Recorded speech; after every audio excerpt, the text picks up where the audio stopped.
लोकनाथ और पिशाचनी आपस में बात कर रहे थे।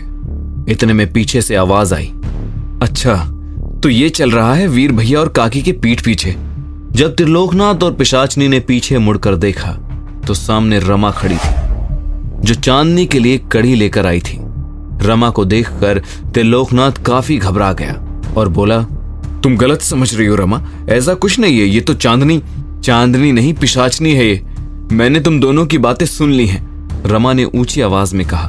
तभी त्रिलोकनाथ उसकी तरफ बढ़ा और बोला, ये तुम क्या कह रही हो रमा, चांदनी जी के बारे में ऐसी बातें करोगी?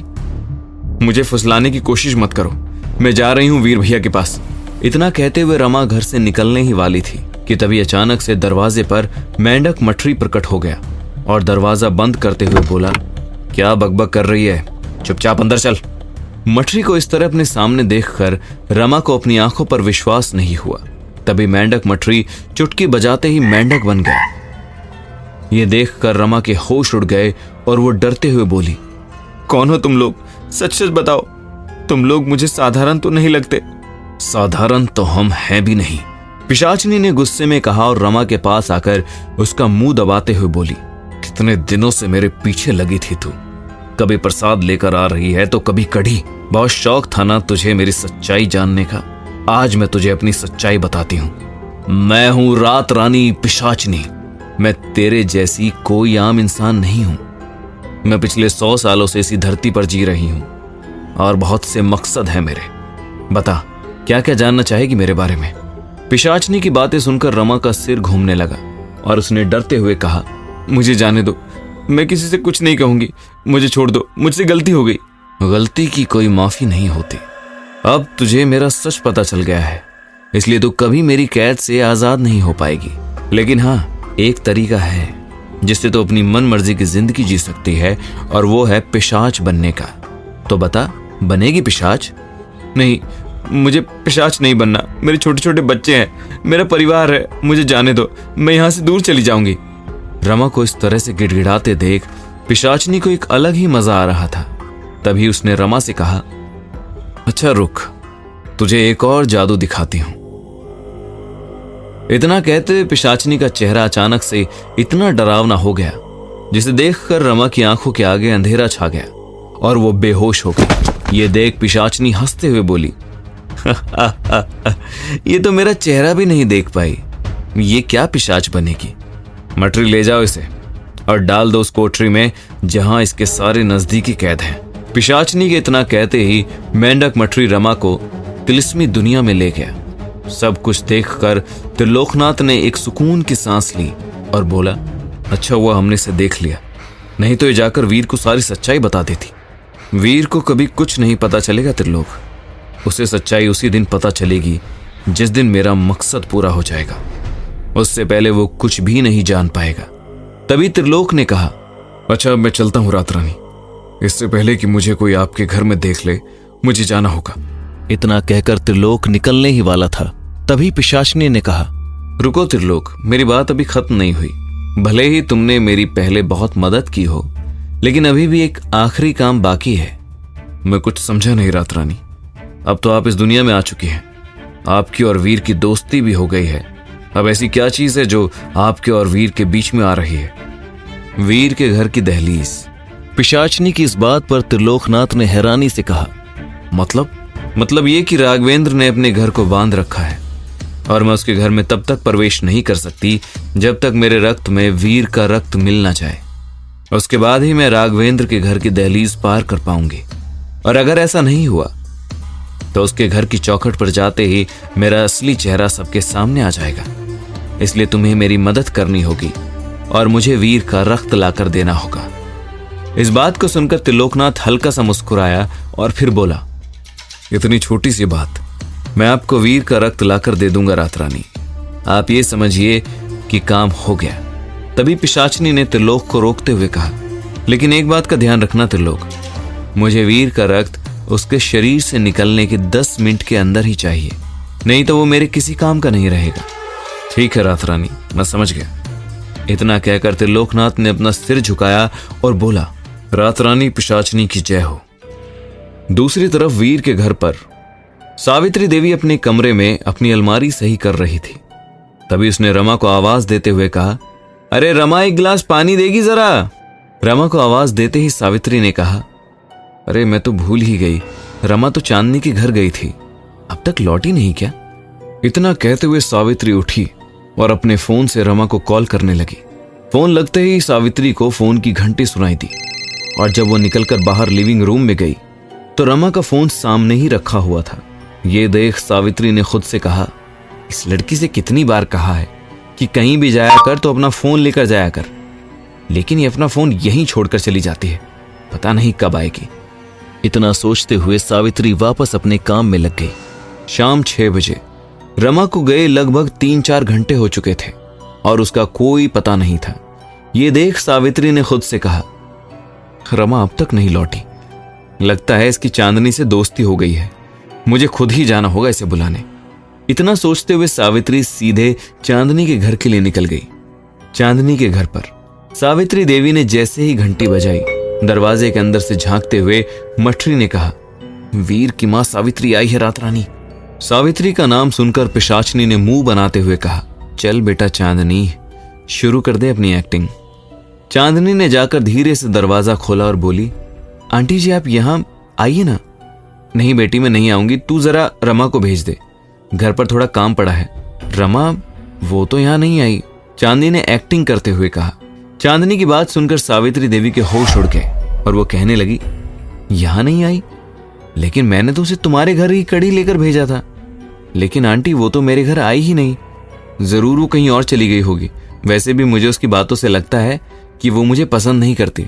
चांदनी ने मायूस सा चेहरा बनाते हुए कहा। तभी सावित्री बोली, नहीं बेटा ऐसी बात नहीं है, वो थोड़ी झल्ली है, उसे इंसानों की परख नहीं है। चांदनी से कुछ बातें करने के बाद सावित्री ने कहा, बेटा मैं तुम्हारे घर बाद में आऊंगी, पहले रमा को देख लेती हूं, मेरा दिल बहुत घबरा रहा है। वो ऐसा कभी नहीं करती, कहीं भी जाती है तो मुझे बताकर ही जाती है। इतना कहते हुए सावित्री पूरे मोहल्ले में रमा को ढूंढने लगी और हर घर जाकर उसकी पूछताछ करने लगी, लेकिन सभी घरों से उसे एक ही जवाब मिला कि उन लोगों ने रमा को नहीं देखा और रमा उनके घर पर नहीं आई। रात 9 बजे सावित्री जब थक हार कर वापस अपने घर आई तो वो काफी ज्यादा घबराई हुई थी। इतने में वीर भी घर आ गया और अपनी मां को इतना ज्यादा परेशान देख वीर ने पूछा, क्या हुआ मां, तुम पसीने में तर क्यों हो, कहां गई थी? वो मैं रमा को ढूंढने गई थी वीर। क्यों मां, कहां चली गई रमा? पता नहीं बेटा, मेरा मन बहुत घबरा रहा है। इतना कहते हुए सावित्री ने वीर को पूरी बात बताई कि कैसे उसने रमा को चांदनी के घर कढ़ी देने भेजा था, लेकिन वो चांदनी के घर गई ही नहीं और अभी तक वापस भी नहीं आई। पूरी बातें जानने के बाद वीर भी सोच में पड़ गया। दोनों माँ बेटे इस बारे में सोच ही रहे थे। इतने में सामने रखा रमा का फोन बजने लगा।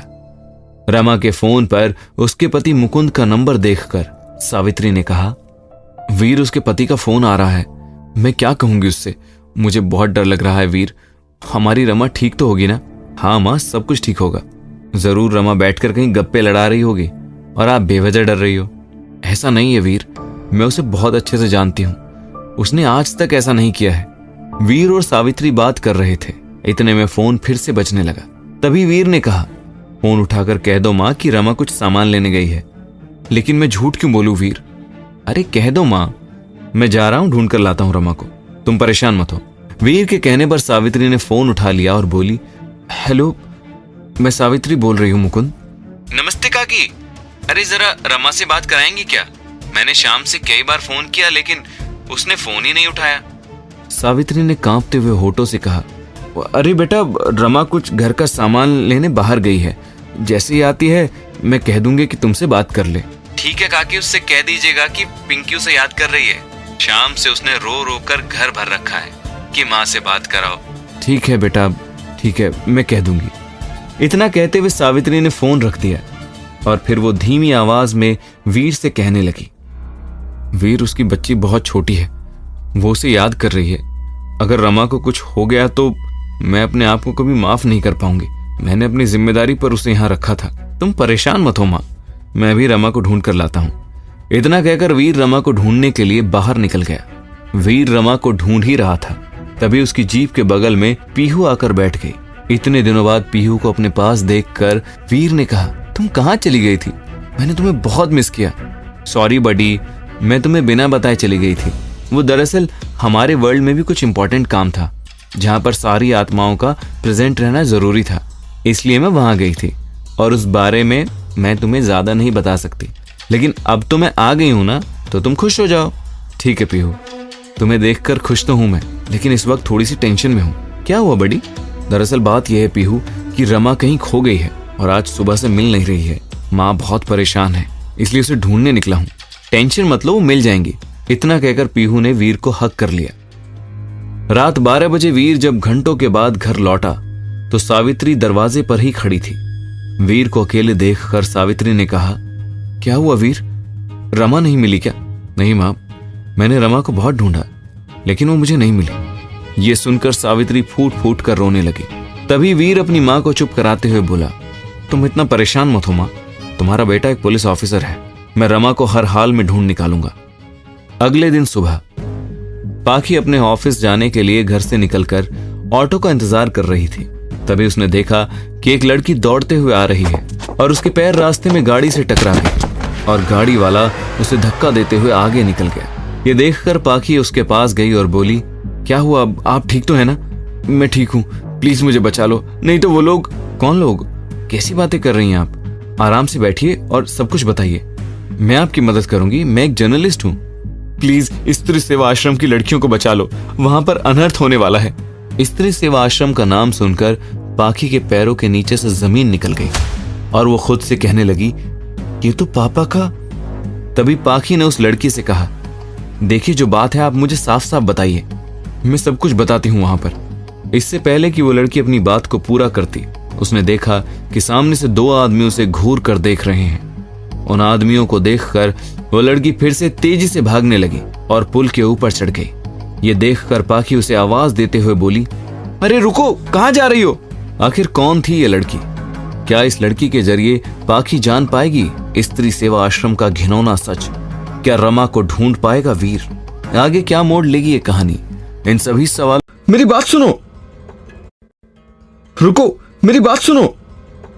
पाखी निकिता को बचाने के लिए उसे बार बार रुकने के लिए कह रही थी, क्योंकि जिस आश्रम का नाम उस लड़की ने लिया था वो आश्रम उसके पापा का था। पाखी के लिए उसे बचाना बहुत जरूरी था। वो उसे रोकने के लिए आगे बढ़ ही रही थी कि तभी निकिता पुल पर चढ़ गई। ओह नो, ये मत करो, नदी बहुत गहरी है, मैं तुम्हारी मदद करूंगी, वो आश्रम मेरे पापा का है। पाखी ने जैसे ही ये बात कही वैसे ही निकिता ने हंसते हुए पाखी के सामने देखते हुए कहा, जो दिखता है वो होता नहीं और जो होता है वो किसी को पता नहीं। पाखी को उसकी बात जरा भी समझ नहीं आई। वो भागते हुए पुल के पास गई, लेकिन तब तक निकिता ने बाहें फैलाकर नदी में छलांग लगा दी और उसी नदी में समा गई। पाखी के सामने अचानक अंधेरा छा गया। उसे अपनी आंखों पर विश्वास ही नहीं हुआ। उसकी नजरों के सामने एक यंग लड़की ने अपनी जान दे दी और वो उसे बचा तक नहीं पाई। इस बात ने पाखी को झकझोर कर रख दिया। उसे बार बार एक ही बात खाई जा रही थी। जहां एक तरफ उसके पापा सबका इलाज कर रहे थे, वहीं दूसरी तरफ उनके ही आश्रम में कुछ गलत काम हो रहा है। मुझे पापा को जल्द से जल्द इसके बारे में बताना होगा। उन्हें नहीं पता कि उनके नाक के नीचे ये लोग क्या क्या कर रहे हैं, पाखी ने खुद से कहा। वो अब अपने पापा के आश्रम में चल रहे खुफिया चीजों का खात्मा करना चाहती थी। उसने खुद को संभाला और फिर वीर और रेस्क्यू टीम को कॉल किया। शोभा के गुर्गों ने भी निकिता को छलांग लगाते हुए देख लिया था, इसलिए वो भी वहां से 9-11 हो गए थे। कुछ ही देर में रेस्क्यू टीम आ गई थी और पाखी के बयान के अकॉर्डिंग उन्होंने गोताखोरों की मदद से निकिता की बॉडी को ढूंढना शुरू कर दिया। हे भगवान, इस लड़की को बचा लो, मैं उसकी मदद करना चाहती हूँ, मैं उसे इंसाफ दिलाऊंगी। पाखी मन ही मन ये प्रे कर रही थी कि तभी वीर अपनी टीम के साथ आया। वीर को देखते ही पाखी खुद को कंट्रोल नहीं कर पाई और उसके गले लगकर जोर जोर से रोने लगी। पाखी, तुम्हें डरने की जरूरत नहीं है, रेस्क्यू टीम अपना काम कर रही है, प्लीज खुद को संभालो, वीर ने पाखी को हिम्मत देते हुए कहा। वीर ने पीहू को बॉडी ढूंढने के लिए कहा था, क्योंकि इस बार जब वो अपनी दुनिया में गई थी तो उसे एक नया वरदान मिला था कि वो पानी से बातें कर सकती थी। और पानी के आर पार देख सकती थी। पीहू ने निकिता की बॉडी ढूंढने के लिए अपनी शक्तियों का इस्तेमाल किया। कुछ देर बाद पीहू बाहर आई और उसने वीर से कहा, बड़ी, पानी का बहाव ज्यादा होने के कारण बॉडी कहीं दूर चली गई है। वीर पीहू की बात पर कुछ रिएक्ट करता उससे पहले ही गोताखोर पानी से बाहर आए और उन्होंने भी सेम यही बात कही। पाखी ये बात सुनते ही टूट गई। तभी चंद्रा और राजेश वहां आए और उन्होंने वीर को रिपोर्ट करते हुए कहा, सर, लड़की ने सुसाइड किया है। इस लड़की ने सुसाइड नहीं किया है वीर, उस लड़की के साथ जरूर कुछ गलत हुआ था। पाखी ने आंसू पोंछते हुए कहा, पाखी, मैं जानता हूं तुम बहुत सदमे में हो, लेकिन ये एक सुसाइड केस है। तुम्हारे अलावा यहां और भी कई लोग थे जिन्होंने उस लड़की को नदी में खुद कूदते हुए देखा था। वीर ने पाखी को समझाते हुए कहा, मरता हुआ इंसान कभी झूठ नहीं बोलता वीर। उस लड़की ने मुझे एक आश्रम के बारे में बताया था। हो ना हो, इस लड़की की मौत का राज वहीं छुपा है। पाखी की बात सुनते ही सभी हक्के बक्के रह गए। आश्रम? कौन सा आश्रम? वीर ने पूछा। स्त्री सेवा आश्रम वीर। अगर हमने और देर की तो ना जाने वहां क्या हो जाएगा। प्लीज मेरे साथ चलो। पाखी ने वीर को अभी तक ये नहीं बताया था कि वो अपने पापा के आश्रम के बारे में बात कर रही थी। पीहू ने वीर को जीप के पास बुलाया। वीर जैसे ही उसके पास गया तो उसने कहा, बड़ी, मुझे लग रहा है हमें पाखी की बात मान लेनी चाहिए। क्या पता उस आश्रम में कोई ना कोई सबूत हमारा इंतजार कर रहा हो। ठीक है पीहू, मैं पाखी को लेकर आश्रम जा रहा हूं, लेकिन तब तक तुम घर पे माँ के पास जाओ। पता नहीं वो किस हाल में होंगी। जब से रमा दीदी गायब हुई हैं तब से वो ना तो कुछ खा रही हैं और ना ही कुछ बोल रही हैं। वीर ने पीहू से कहा, बड़ी, मैं माँ का ध्यान रख लूंगी। पीहू ने वीर से कहा। पीहू ने जिस लिहाज में माँ कहा था, ठीक उसी तरह वीर भी उन्हें माँ कहा करता है। वीर उससे कुछ कहने ही वाला था कि तभी पाखी ने वीर को आवाज लगाई। वीर ने जैसे ही मुड़कर देखा तो पीहू वहां नहीं थी। पाखी और पीहू की बातों ने वीर को उस आश्रम के बारे में सोचने पर मजबूर कर दिया। वो पाखी के पास गया और उसने पाखी से कहा, ठीक है पाखी, हम एक बार चलकर देख आते हैं। वीर ने चंद्रा को अपने साथ आने को कहा और राजेंद्र को रमा को ढूंढने के लिए कहा। राजेंद्र और रमा दीदी का मिलना बहुत जरूरी है। मैं चाहता हूं कि तुम इस केस को पर्सनली हैंडल करो। Yes sir. राजेंद्र ने वीर को सैल्यूट किया और वहां से चला गया। वहीं दूसरी तरफ सावित्री देवी अपने घर में रमा की तस्वीर हाथ में लिए गुमसुम सी बैठी थी। उसके कानों में बार बार रमा की हंसी गूंज रही थी। जब से रमा गायब हुई थी तब से ये घर वीरान हो गया था। फ्लैशबैक। रमा और सावित्री खाना बना रहे थे। रमा सावित्री देवी को अपने गांव के किस्से सुना रही थी। वो अचानक बोलते बोलते चुप हो गई। काकी, आप मेरी बातें सुन भी रही हैं या मैं यूं ही बड़बड़ कर रही हूं? सुन रही हूं। अब तेरी बकबक सुनने के अलावा मेरे पास और कोई काम कहां है? तू तो चुप होने वाली नहीं है, लेकिन मैं थक जाती हूं, इसलिए जरा सांस ले रही थी। काकी, जिस दिन मेरी बकबक बंद हो गई ना, उस दिन आप ही मुझे सबसे ज्यादा मिस करोगी। ये बातें सुनते ही रमा और सावित्री देवी खिलखिलाकर हंसने लगी। तभी अचानक एक तेज हवा का झोंका आया। हॉल में लगी घड़ी नीचे गिर पड़ी। Flashback ends. सावित्री देवी की आंखों में आंसू थे और उनके जहन में रमा की यादें। वो उठी और उन्होंने घड़ी को उठाकर साइड में रखा। तूने ठीक कहा था रमा, आज तू जब नहीं है तो ये घर मुझे काटने को दौड़ रहा है। जल्दी मेरे पास आजा रमा, सावित्री देवी ने खुद से कहा। वो कांच के टुकड़े समेट ही रही थी कि तभी उनकी डोरबेल बजी। सावित्री देवी ने जैसे ही दरवाजा खोला तो वो हैरान रह गई। तुम यहां? वहीं दूसरी तरफ वीर, पाखी और चंद्रा आश्रम की तरफ निकल पड़े थे। तभी अचानक जंगल का रास्ता शुरू हो गया। जंगल में थोड़ा आगे जाते ही एक छोटी सी नदी थी। वीर ने गाड़ी को रोका और पाखी से कहा, पाखी, ये तो वही जगह है ना जहां तुम मुझे पिछली बार मिली थी? हाँ वीर। पाखी, लगता है हमें यहां से पैदल ही आगे जाना पड़ेगा। वीर, पाखी और चंद्रा पैदल चलने लगे। जंगल काफी गहरा था और काफी डरावना भी लग रहा था। चंद्रा तो हर कदम फूंक फूंक कर रख रहा था। यह वही जगह थी जहां वीर ने पिशाच कुणाल को मारा था, लेकिन ये नदी उस दिन तो नहीं थी। पाखी ने वीर से कहा, पाखी, उस दिन अंधेरा बहुत था इसलिए हमने देखा नहीं होगा। वहीं चंद्रा इधर उधर देख रहा था, लेकिन उसे कोई नदी दिखाई नहीं दे रही थी। काफी आगे चलने के बाद उन्हें आश्रम दिखने लगा। साहब जी, मिल गया आश्रम, चंद्रा ने कहा। वीर और पाखी भी उसी डायरेक्शन की तरफ बढ़ने लगे। 500 मीटर चलने के बाद वो आश्रम के गेट पर पहुंच गए। शोभा के गुर्गों ने उन्हें रोका और कहा, आप लोग अंदर नहीं जा सकते हो। वीर ने अपना आइडेंटिटी कार्ड निकाला और उन गुर्गों को दिखाया। हमें तुम्हारे आश्रम की तलाशी लेनी है।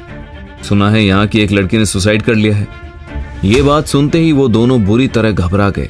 वो दोनों कुछ बोल पाते उससे पहले ही शोभा माँ बाहर आई और उन्होंने दोनों हाथ जोड़ते हुए कहा, सर आप अंदर आ जाइए। मैडम, हमने सुना है कि यहाँ लड़कियों के साथ गलत काम होता है। वीर ने पूछा। बोलने वाले तो कुछ भी बोलते हैं सर, हमारा काम तो सेवा करना है जो हम कर रहे हैं। अब किसी का काम निंदा करना है तो वो निंदा करे। राधे कृष्ण राधे कृष्ण। शोभा माँ ने कहा। वीर और चंद्रा अंदर गए और उन्होंने पूरे आश्रम को छान मारा। पाखी ने भी अपनी तरफ से एक एक कमरे में जाकर लड़कियों से बात की और उनसे निकिता जैसी किसी लड़की के बारे में पूछा, लेकिन वहां से उसे कोई भी सबूत या सुराग नहीं मिला।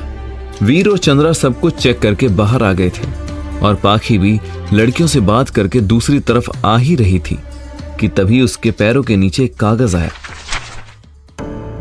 पाखी ने जैसे ही दूसरी तरफ मुड़कर देखा तो एक लड़की हाथ जोड़े खड़ी थी। पाखी उसकी तरफ जा ही रही थी कि अचानक वो खिड़की बंद हो गई। पाखी ने वो कागज जल्दी से अपनी पॉकेट में रख लिया और चली गई। सर, यहाँ मुझे तो लगता है मैडम को कोई गलतफहमी हो गई है, चंद्रा ने वीर से कहा।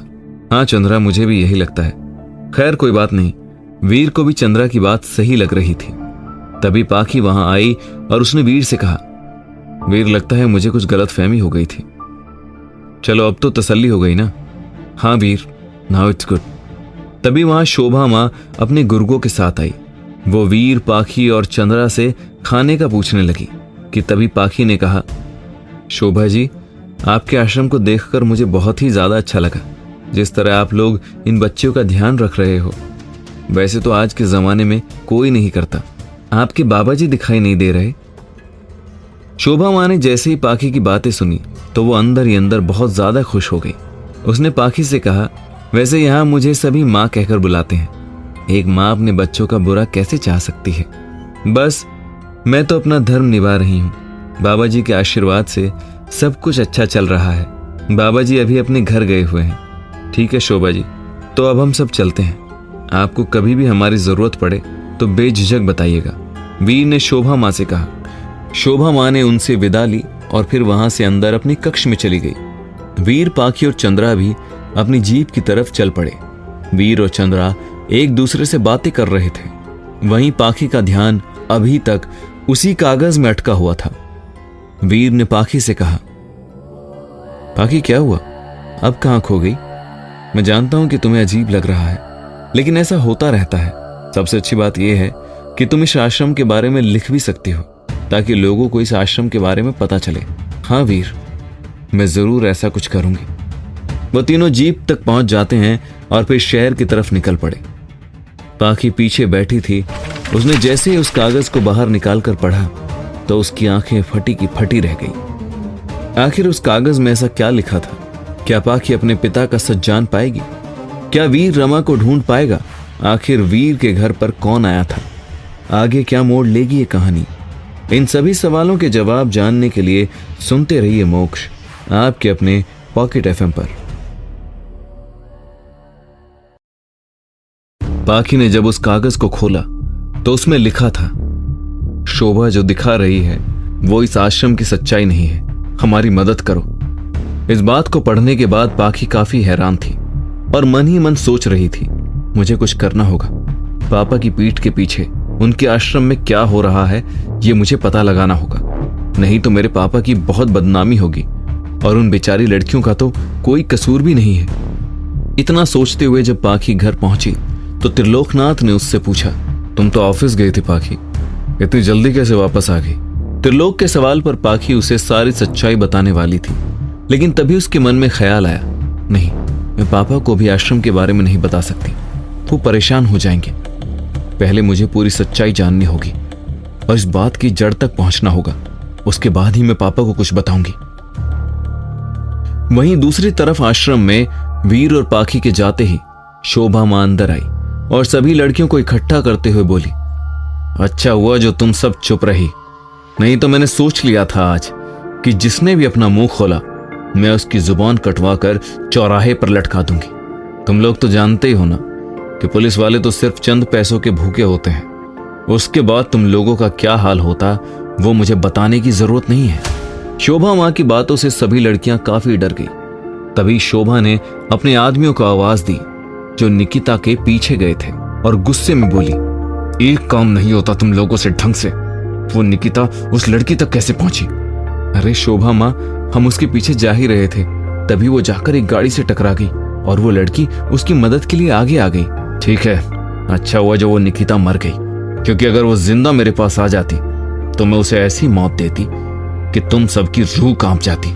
शोभा सभी लड़कियों से बातें कर रही थी। इतने में उसके पास एक आदमी आया और उसके कान में धीरे से कुछ कहने लगा। तभी शोभा ने कहा, इस लड़की के चक्कर में मैं अपना मेन मुद्दा तो भूल ही गई। आज तुम सब पार्लर जाओगी। शोभा की बात पर सभी लड़कियां हैरान रह गई। तभी शोभा ने अपने आदमी सनी से कहा, सनी इन सबको पार्लर ले जा और सबका अच्छे से मेकओवर करवा। फेशियल, ब्लीच, मैनिक्योर, पेडिक्योर, कुछ भी बचे ना। शोभा की बातें सुनकर सभी लोग हैरान रह गए। तभी संजना मन में सोचने लगी, ये सब क्या करवाने जा रही हैं? जरूर इनके दिमाग में कुछ तो चल रहा है। तभी एक लड़की अदिति ने पूछा, आप हमें पार्लर क्यों भेज रही हैं माँ? क्योंकि तुम सब मेरी बच्ची हो। भले ही मैं तुम लोगों से कभी कभार गुस्सा हो जाती हूँ, लेकिन मुझे तुम सबका ध्यान है, इसलिए मैं चाहती हूँ कि तुम सब सुंदर दिखो। शोभा ने बड़े प्यार से कहा। शोभा की आवाज में इतना मीठापन देखकर कुछ दूर खड़ी करुणा हैरान रह गई और मन में सोचने लगी, जरूर कुछ तो चल रहा है शोभा के दिमाग में। हे भगवान, मेरी और इन सभी बच्चियों की रक्षा करना। वीर के घर पर, जहां एक तरफ वीर पाखी को घर छोड़ने के बाद पुलिस स्टेशन के लिए निकल गया था, वहीं दूसरी तरफ जब सावित्री देवी ने अपने घर का दरवाजा खोला तो सामने खड़े शख्स को देखकर उनके पैरों के नीचे से जमीन निकल गई, क्योंकि सामने खड़ा आदमी कोई और नहीं, रमा का पति मुकुंद था। मुकुंद को देखकर सावित्री ने कहा, मुकुंद तुम गांव से कब आए? आज ही आया हूं काकी। इतना कहते हुए मुकुंद आवाज देने लगा, रमा कहाँ हो तुम? बाहर आओ। मुकुंद को आवाज देते देख सावित्री ने हड़बड़ाते हुए कहा, बेटा मुकुंद, रमा अंदर नहीं है। मेरी बात तो सुनो, अंदर नहीं है? अब आप फिर से मत कहिएगा कि वो सामान लेने गई है, क्योंकि कल शाम से आप मुझे फोन पर यही बता रही हैं। सच सच बताइए, मेरी बीवी कहाँ है? मैं तुम्हें पूरी बात बताती हूँ मुकुंद, अंदर तो आ जाओ। नहीं, मैं अंदर नहीं आऊंगा। क्या किया है आप लोगों ने मेरी बीवी के साथ? सच सच बताइए, नहीं तो मैं थाने जा रहा हूँ। मुकुंद, ये किस तरह से बात कर रहे हो तुम मुझसे? घर के अंदर तो आओ, मैं तुम्हें सारी बात बताती हूँ। सावित्री के कहने पर मुकुंद घर के अंदर आ गया और सावित्री ने उसे पूरी बात बताई। पूरी बात जानने के बाद मुकुंद ऊंची आवाज में बोला, मेरी बीवी को खोए हुए 24 घंटे होने वाले हैं और आप मुझे अब ये बात बता रही हैं, जब मैं खुद चलकर आपके घर आया हूं। मुझे आपसे ये उम्मीद नहीं थी काकी। मुकुंद का बर्ताव देखकर सावित्री ने तुरंत वीर को फोन मिला दिया और कुछ ही देर में वीर घर के अंदर आया तो उसने देखा कि मुकुंद जोर जोर से चीख रहा है और उसकी मां डरी सहमी चुपचाप मुकुंद की सारी बातें सुन रही है। ये देख वीर ने ऊंची आवाज में कहा, ये तुम मां से किस तरह से बात कर रहे हो मुकुंद? किस तरह से बात कर रहा हूं का क्या मतलब है? ये कल से मुझसे झूठ पर झूठ बोले जा रही हैं कि रमा यहां गई है, रमा वहां गई है, और बल्कि सच्चाई तो कुछ और ही है। मां ने तुम्हें सच्चाई नहीं बताई क्योंकि वो तुम्हें परेशान नहीं करना चाहती थी, और मैं रमा को ढूंढ निकालूंगा, इस बात का विश्वास रखो मुकुंद। मुझे तुम लोगों पर विश्वास नहीं है। मैं जा रहा हूं पुलिस स्टेशन। भूलो मत कि मैं खुद एक पुलिस वाला हूं। होंगे तुम पुलिस वाले, लेकिन मुझे तुम पर विश्वास नहीं है। मैं जा रहा हूं तुम्हारे और तुम्हारी मां के खिलाफ कंप्लेंट करने। मुकुंद की इन सारी बातों से वीर काफी परेशान हो गया। तभी वीर मुकुंद के करीब गया और उसे एहसास हुआ कि मुकुंद ने तो शराब पी रखी है। ये देख वीर ने कहा, तुमने शराब पी है मुकुंद? हाँ पी है। तो तेरे पैसे से पी है क्या? मुकुंद ने बदतमीजी करते हुए कहा। वीर को उसकी बात पर काफी गुस्सा आ रहा था, लेकिन वीर अपने आप को कंट्रोल करते हुए बोला, तुम मेरे घर में शराब पीकर नहीं आ सकते। बाहर निकलो अभी इसी वक्त। हाँ जा रहा हूं। वैसे भी मुझे कोई शौक नहीं है तुम्हारे घर आने का, लेकिन एक बात याद रखना, अगर मेरी बीवी नहीं मिली ना तो मैं तुम्हें हर जगह बदनाम कर दूंगा। मैं तुम्हारा नाम मिट्टी में मिला दूंगा। ठीक है, निकलो अभी। वीर की इस बात पर मुकुंद घर से तो निकल गया, लेकिन बड़बड़ाने लगा, जरूर इसने मेरी बीवी के साथ कुछ तो किया होगा। जैसा बाप था वैसा ही बेटा निकला। मुकुंद की इस बात पर वीर को गुस्सा आ गया और उसने उसे रोकते हुए एक जोरदार थप्पड़ जड़ दिया और फिर बोला, क्या कहा तूने? सच तो कहा मैंने। भूल गया? पूरी दुनिया जानती है कि तेरे बाप ने उस लड़की के साथ क्या किया था, और जरूर तूने भी मेरी बीवी के साथ। तू मुझे मार कर तो चुप करा सकता है, लेकिन दुनिया वालों को कैसे चुप कराएगा? याद रखना, अगर मेरी बीवी नहीं मिली ना तो मैं तुझे छोड़ूंगा नहीं। इतना कहते हुए मुकुंद घर से चला गया और वीर गुस्से में दीवार पर हाथ मारते हुए बोला कि मेरे बारे में ऐसा कैसे बोल सकता है? तुम देख रही हो ना मां। परेशान मत हो वीर, सब कुछ ठीक हो जाएगा बेटा। उसके कहने से उसकी बातें सच नहीं हो जाएंगी। ना तेरे पिता ने कुछ गलत किया था और ना ही तूने कुछ गलत किया है।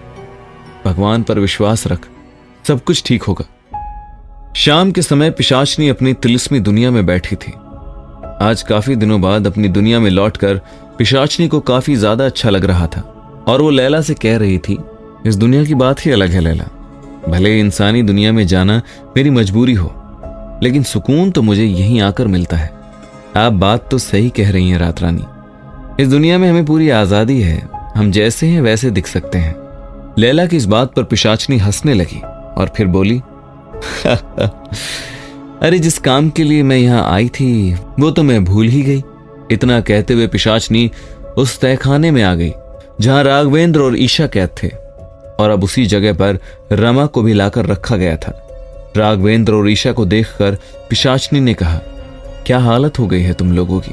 पहले जब शुरू में ईशा तुम आई थी ना, तो मुझे बड़ा मजा आता था तुम्हारी बातें सुनने में, तुम्हारे प्यार की कस्में सुनने में। जब तुम कहती थी कि मेरा वीर आएगा, मुझे बचाएगा, लेकिन अफसोस अब तो तुम बिल्कुल नहीं चिल्लाती, एकदम शांत हो गई हो। क्या हो गया है? ताकत नहीं बची है? ईशा ने पिशाचनी की बातों का कोई जवाब नहीं दिया। तभी रमा, जो भी सिर्फ एक दिन पहले उस तहखाने में आई थी, पूरे आक्रोश से बोली, भगवान तुम्हें कभी माफ नहीं करेगा। तुमने वीर भैया के पापा और ईशा दीदी के साथ जो किया है ना, तुम देखना, तुम बहुत पछताओगी। वीर भैया हम सबको बाहर ले जाएंगे। क्या क्या करेगा तुम्हारा वीर भैया? तुम लोगों ने कुछ ज्यादा ही उम्मीदें लगा ली हैं उससे। लेकिन भूलो मत कि कुछ दिनों बाद वो मेरा होने वाला है, और उसके बाद वो तुम लोगों को याद भी नहीं करेगा। लेकिन परेशान मत हो, तुम लोग भी ज्यादा दिन तक यहां रहने वाले नहीं हो। मैं तुम सबको आजाद कर दूंगी। पिशाचनी की इस बात को सुनकर राघवेंद्र ने अपनी आंखें खोल दी और उनकी आंखों में एक उम्मीद की किरण दिखाई देने लगी। तभी पिशाचनी उनके करीब गई और बोली, आपने बिल्कुल ठीक सुना है राघवेंद्र जी, मैं आपको आजाद कर दूंगी, लेकिन इस तहखाने से नहीं, इस दुनिया से। इतना कहते हुए पिशाचनी जोर जोर से हंसने लगी और फिर बोली, वो काली रात बस आने ही वाली है। जिस दिन मैं होंगी, मेरा वीर होगा, और उसके बाद मुझे तुम सब की कोई जरूरत नहीं। मैं तुम सब की बलि चढ़ा दूंगी और तुम्हें इस दुनिया से हमेशा के लिए आजाद कर दूंगी। सब कुछ तैयार है, सिर्फ कमी है तो वीर के रक्त की, और वो भी मुझे बहुत जल्द मिल जाएगा। पिशाचनी की बातों पर ईशा की आंखों से आंसू बहने लगे। रमा भी काफी डर गई। वहीं दूसरी तरफ पिशाचनी हंसते हुए तहखाने से बाहर आ गई। तहखाने से बाहर आते ही उसे शैतानी किताब की आवाज सुनाई दी। आज तो बहुत खुश नजर आ रही हो रात रानी, लगता है तुम्हारा काम हो गया। शैतानी किताब के काले साए की आवाज सुनकर पिशाचनी ने मुस्कुराते हुए कहा, काम हुआ तो नहीं है, लेकिन बहुत जल्द हो जाएगा। अब सब कुछ मेरे बस में है। पिशाचनी की इस बात पर काला साया हंसते हुए बोला, जब इंसान को लगता है कि उसे सब कुछ गया है मिल, तभी तो उसकी दुनिया जाती है हिल। आगे अपना फूंक फूंक कर रखना हर कदम, कहीं ऐसा ना हो कि टूट जाए तेरा ये भ्रम। इतना कहते हुए काला साया गायब हो गया और पिशाचनी गुस्से में दांत किटकिटाते हुए बोली, ऐसा नहीं होगा इस बार। रात रानी पिशाचनी नहीं हारेगी। इस बार वही होगा जो मैं चाहती हूं। मैं तुम्हें गलत साबित कर दूंगी। अपनी बात को पूरा करके पिशाचनी ने चुटकी बजाई और वो वापस इंसानी दुनिया में पहुंच गई, वीर के घर पर। मुकुंद की बातों के बाद वीर काफी परेशान था। इतने में राजेंद्र का फोन आया। वीर ने तुरंत फोन उठाते हुए कहा, क्या खबर है राजेंद्र? रमा के बारे में कुछ पता चला? सर, एक लीड मिली है। अभी अभी एक आदमी का फोन आया था। उसने जंगल में एक लाश को देखा है। उस आदमी का कहना है कि लाश एक औरत की है। हम बस वहीं जा रहे हैं, आप भी आ जाइए। इतना कहते हुए राजेंद्र ने फोन काट दिया। वहीं इस खबर को सुनने के बाद वीर के पैरों के नीचे से जमीन निकल गई और उसने हड़बड़ाते हुए कहा, मैं जरूरी काम से बाहर जा रहा हूं मां, मैं जल्दी आता हूं। वीर को इतना परेशान देखकर सावित्री ने पूछा, मुझे बता वीर, रमा के बारे में कुछ पता चला क्या? नहीं मां, अभी तो नहीं। सच बता वीर, आखिर बात क्या है? तू कहां जा रहा है इस वक्त? सावित्री के काफी बार पूछने पर वीर ने कहा, एक लाश मिली है मां, जंगल में उसी को देखने जा रहा हूं। इस बात को सुनकर सावित्री एकदम बेसुध हो गई और जमीन पर बैठ गई। क्या जंगल में जो लाश मिली थी वो रमा की थी? क्या कभी वीर पहुंच पाएगा पिशाचनी की तिलिस्मी दुनिया में? क्या कभी वीर के सामने आएगा पिशाचनी का सच? कैसे लाकर देगा त्रिलोकनाथ वीर का रक्त पिशाचनी को? आगे क्या मोड़ लेगी ये कहानी? इन सभी सवालों के जवाब जानने के लिए सुनते रहिए मोक्ष, आपके अपने पॉकेट एफएम पर।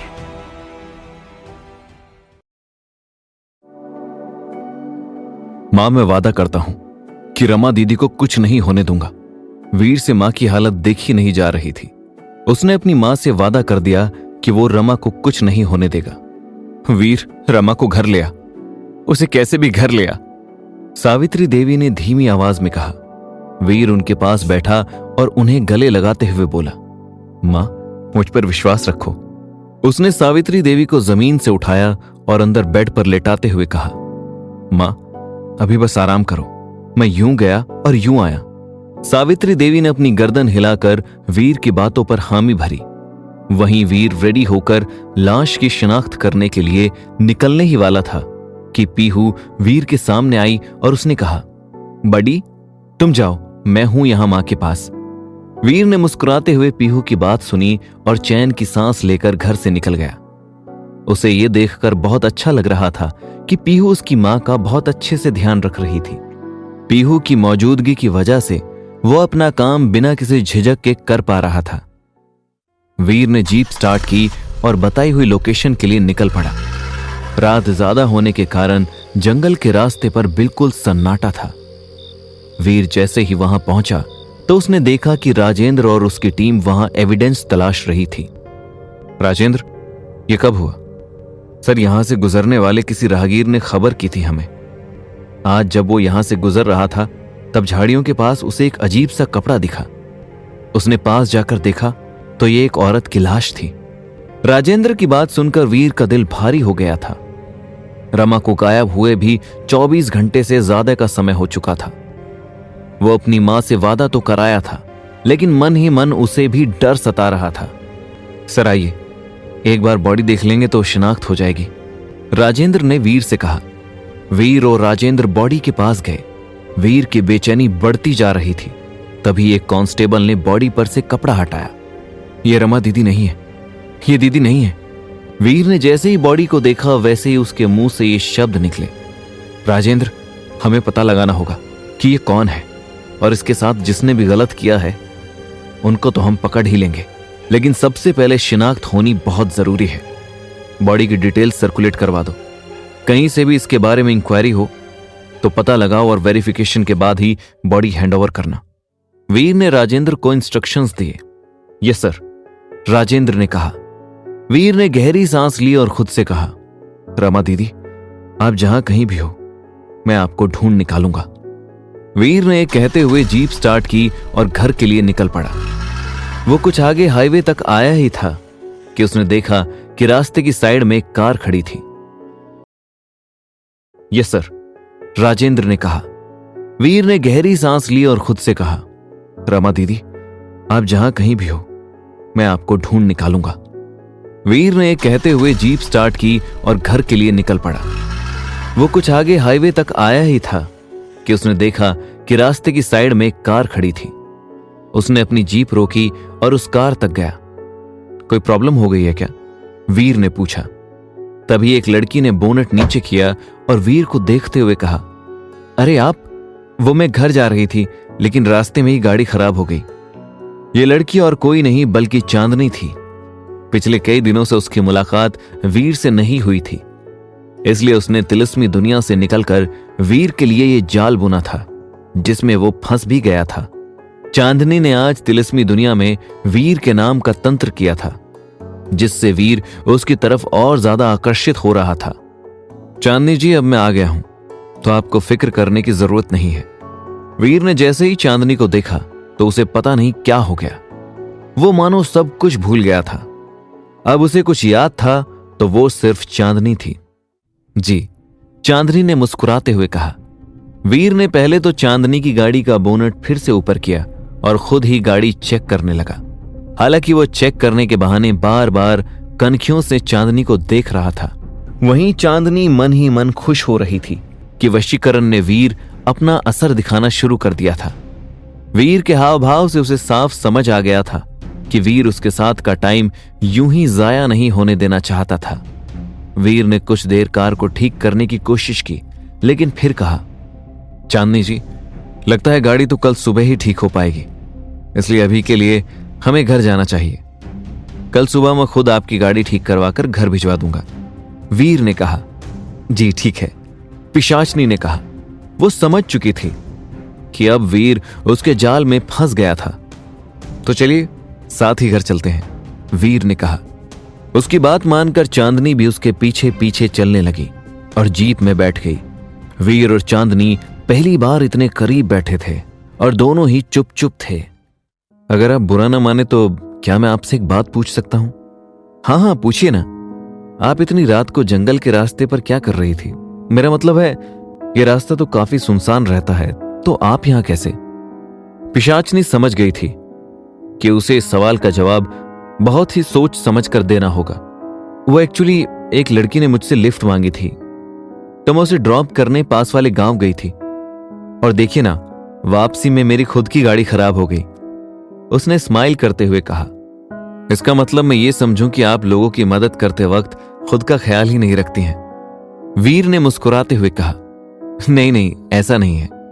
वो पता नहीं आज ये सब कैसे हुआ, उसने शर्माते हुए कहा। वीर तो उसके रूप पर मोहित हो चुका था। उसके लिए तो अब कुछ भी सोचना और समझना मुश्किल था।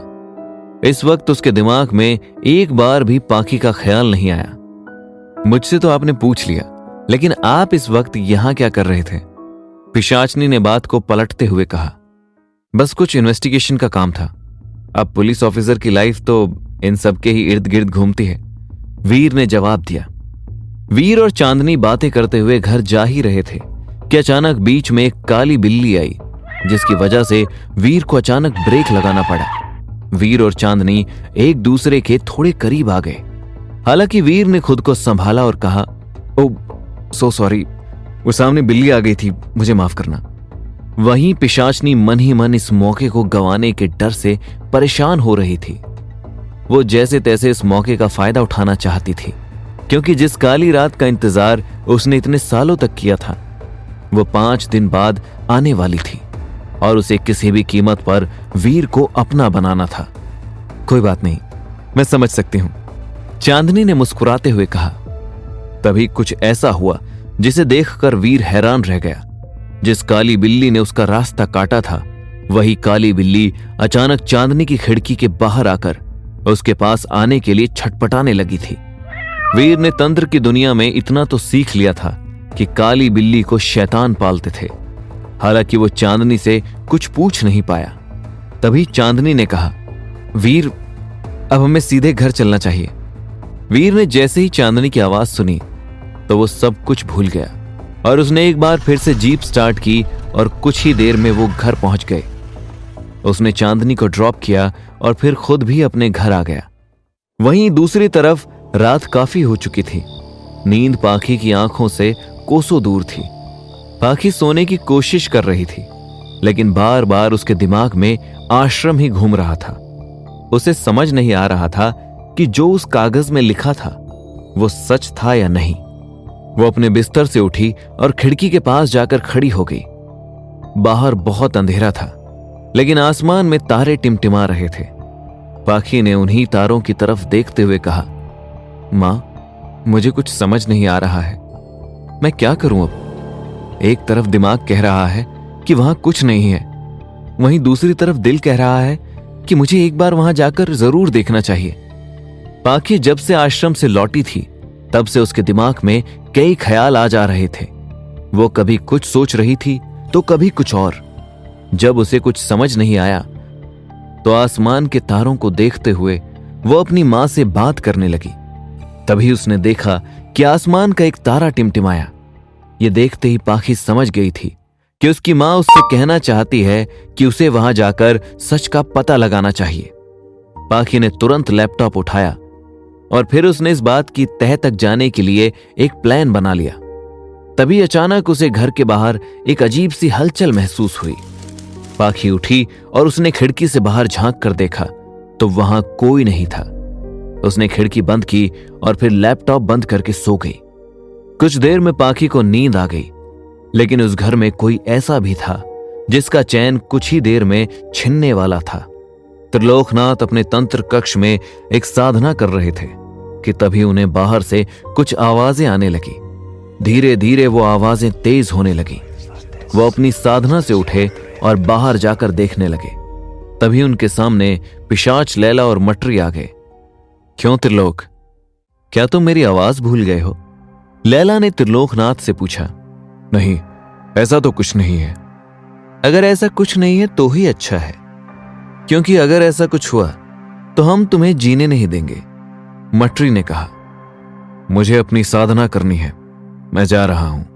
त्रिलोकनाथ को वो दोनों फूटी आंखें नहीं भाते थे। ऐसे कैसे चले जाओगे त्रिलोक? अभी तो तुम्हें हाजिरी लगानी है। हाजिरी? कहां? त्रिलोक को लग रहा था कि वो दोनों हमेशा की तरह उनके साथ मस्खरी कर रहे थे। रात रानी ने बुलाया है, लैला ने कहा। ठीक है, मैं सुबह होते ही आ जाऊंगा, त्रिलोकनाथ ने कहा और अपने घर की दहलीज के अंदर आ गए, क्योंकि उसके अंदर अब मटरी और लैला नहीं आ सकते थे। सुबह नहीं, अभी के अभी चलना होगा, मटरी ने कहा। त्रिलोकनाथ कुछ ना नुकुर कर पाते उससे पहले ही लैला ने त्रिलोक के सामने एक ऐसी चीज रख दी जिसे देखकर उन्होंने तुरंत हामी भर दी और उन दोनों के साथ चले गए पिशाचनी के घर पर। आओ त्रिलोक, आओ, मुझे तुम्हारा ही इंतजार था, पिशाचनी ने कहा। त्रिलोक ने रात रानी के सामने हाथ जोड़े और नतमस्तक होकर कहा, क्या हुक्म है रात रानी? महारानी। रात रानी ने त्रिलोक को सामने देखकर हंसते हुए कहा, ये इंसान भी कितने बेवकूफ होते हैं। अगर उनके जैसा दिखने लगो तो तुम पर हद से ज्यादा भरोसा कर लेते हैं। रात रानी क्या कहना चाह रही थी वो तो त्रिलोक को समझ नहीं आ रहा था, लेकिन वो पिशाचनी के सामने कुछ बोल भी नहीं सकता था। रात रानी ने त्रिलोकनाथ की तरफ देखा और फुफकारते हुए कहा, अब समय आ गया है जब मुझे रक्त चाहिए, मुझे वीर का रक्त चाहिए। यह सुनते ही त्रिलोकनाथ के पैरों तले जमीन खिसक गई। आखिर रात रानी को वीर का रक्त क्यों चाहिए था? क्या रात रानी वीर को मारना चाहती थी? क्या पाखी आश्रम का पर्दाफाश कर पाएगी? क्या वीर रमा को ढूंढ पाएगा? आगे क्या मोड़ लेगी ये कहानी? क्या होंगे इन सभी सवालों के जवाब? जानने के लिए सुनते रहिए मोक्ष, आपके अपने पॉकेट एफएम पर। लाओगे ना मेरे लिए त्रिलोकनाथ? रात रानी ने त्रिलोकनाथ की तरफ देखते हुए पूछा, क्योंकि इस बात को सुनते ही वो चुप हो गया था। लेकिन वीर का रक्त, मेरा मतलब क्या अब हम उसे खत्म कर देंगे? त्रिलोकनाथ ने सकपकाते हुए पूछा। त्रिलोकनाथ आगे कुछ कहता उससे पहले ही रात रानी ने उसकी तरफ घूरते हुए कहा, यही फर्क है त्रिलोकनाथ, तुझ में और तेरे दोस्त राघवेंद्र में। वह बिना कुछ कहे ही सब कुछ समझ लेता है और तू कहने के बाद भी नहीं समझ पाता। रात रानी ने जैसे ही त्रिलोकनाथ को बेइज्जत किया तो मटरी और लैला मन ही मन खुश होने लगे। त्रिलोकनाथ के पास चुप रहने के अलावा कोई रास्ता नहीं था। काली रात नजदीक है और वीर को अपना बनाने के लिए मुझे वीर के घर में प्रवेश करना होगा। उस घर में जाने के लिए मुझे वीर के रक्त को अपने रक्त में मिलाना होगा, क्योंकि जब तक ये नहीं होगा तब तक मैं उस दहलीज के अंदर कदम नहीं रख सकती हूं। उस दिन के बाद वीर सिर्फ और सिर्फ मेरा हो जाएगा, और जिस दिन हम एक हो जाएंगे उस दिन जन्म होगा इस दुनिया पर राज करने वाले असली शैतान का। रात रानी की बातों से एक अलग ही खुशी झलक रही थी। उसने इस रात के लिए सदियों तक इंतजार किया था। वहीं त्रिलोकनाथ ये सोच सोच कर घबरा रहा था कि उसके बाद पाखी का क्या होगा। लगता है त्रिलोकनाथ आपका काम नहीं करना चाहता है।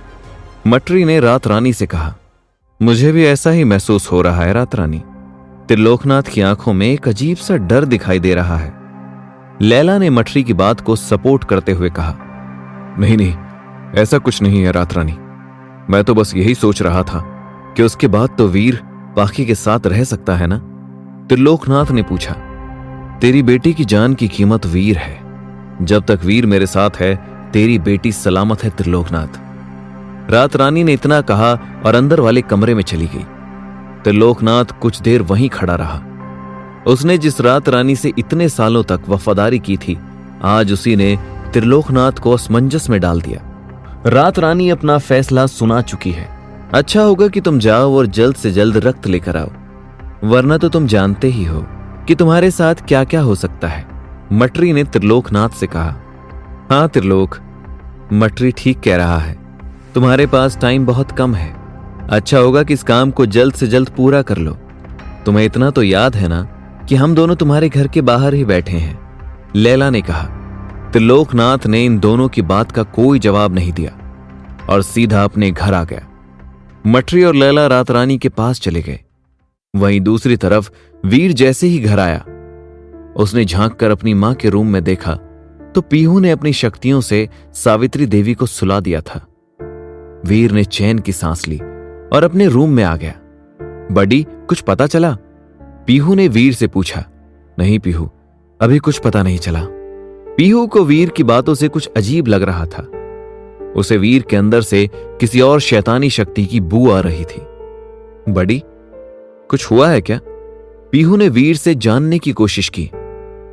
वीर ने पीहू की तरफ देखा और उसे रास्ते की पूरी बात बता दी। पीहू न जाने क्यों चांदनी को बिल्कुल पसंद नहीं करती थी।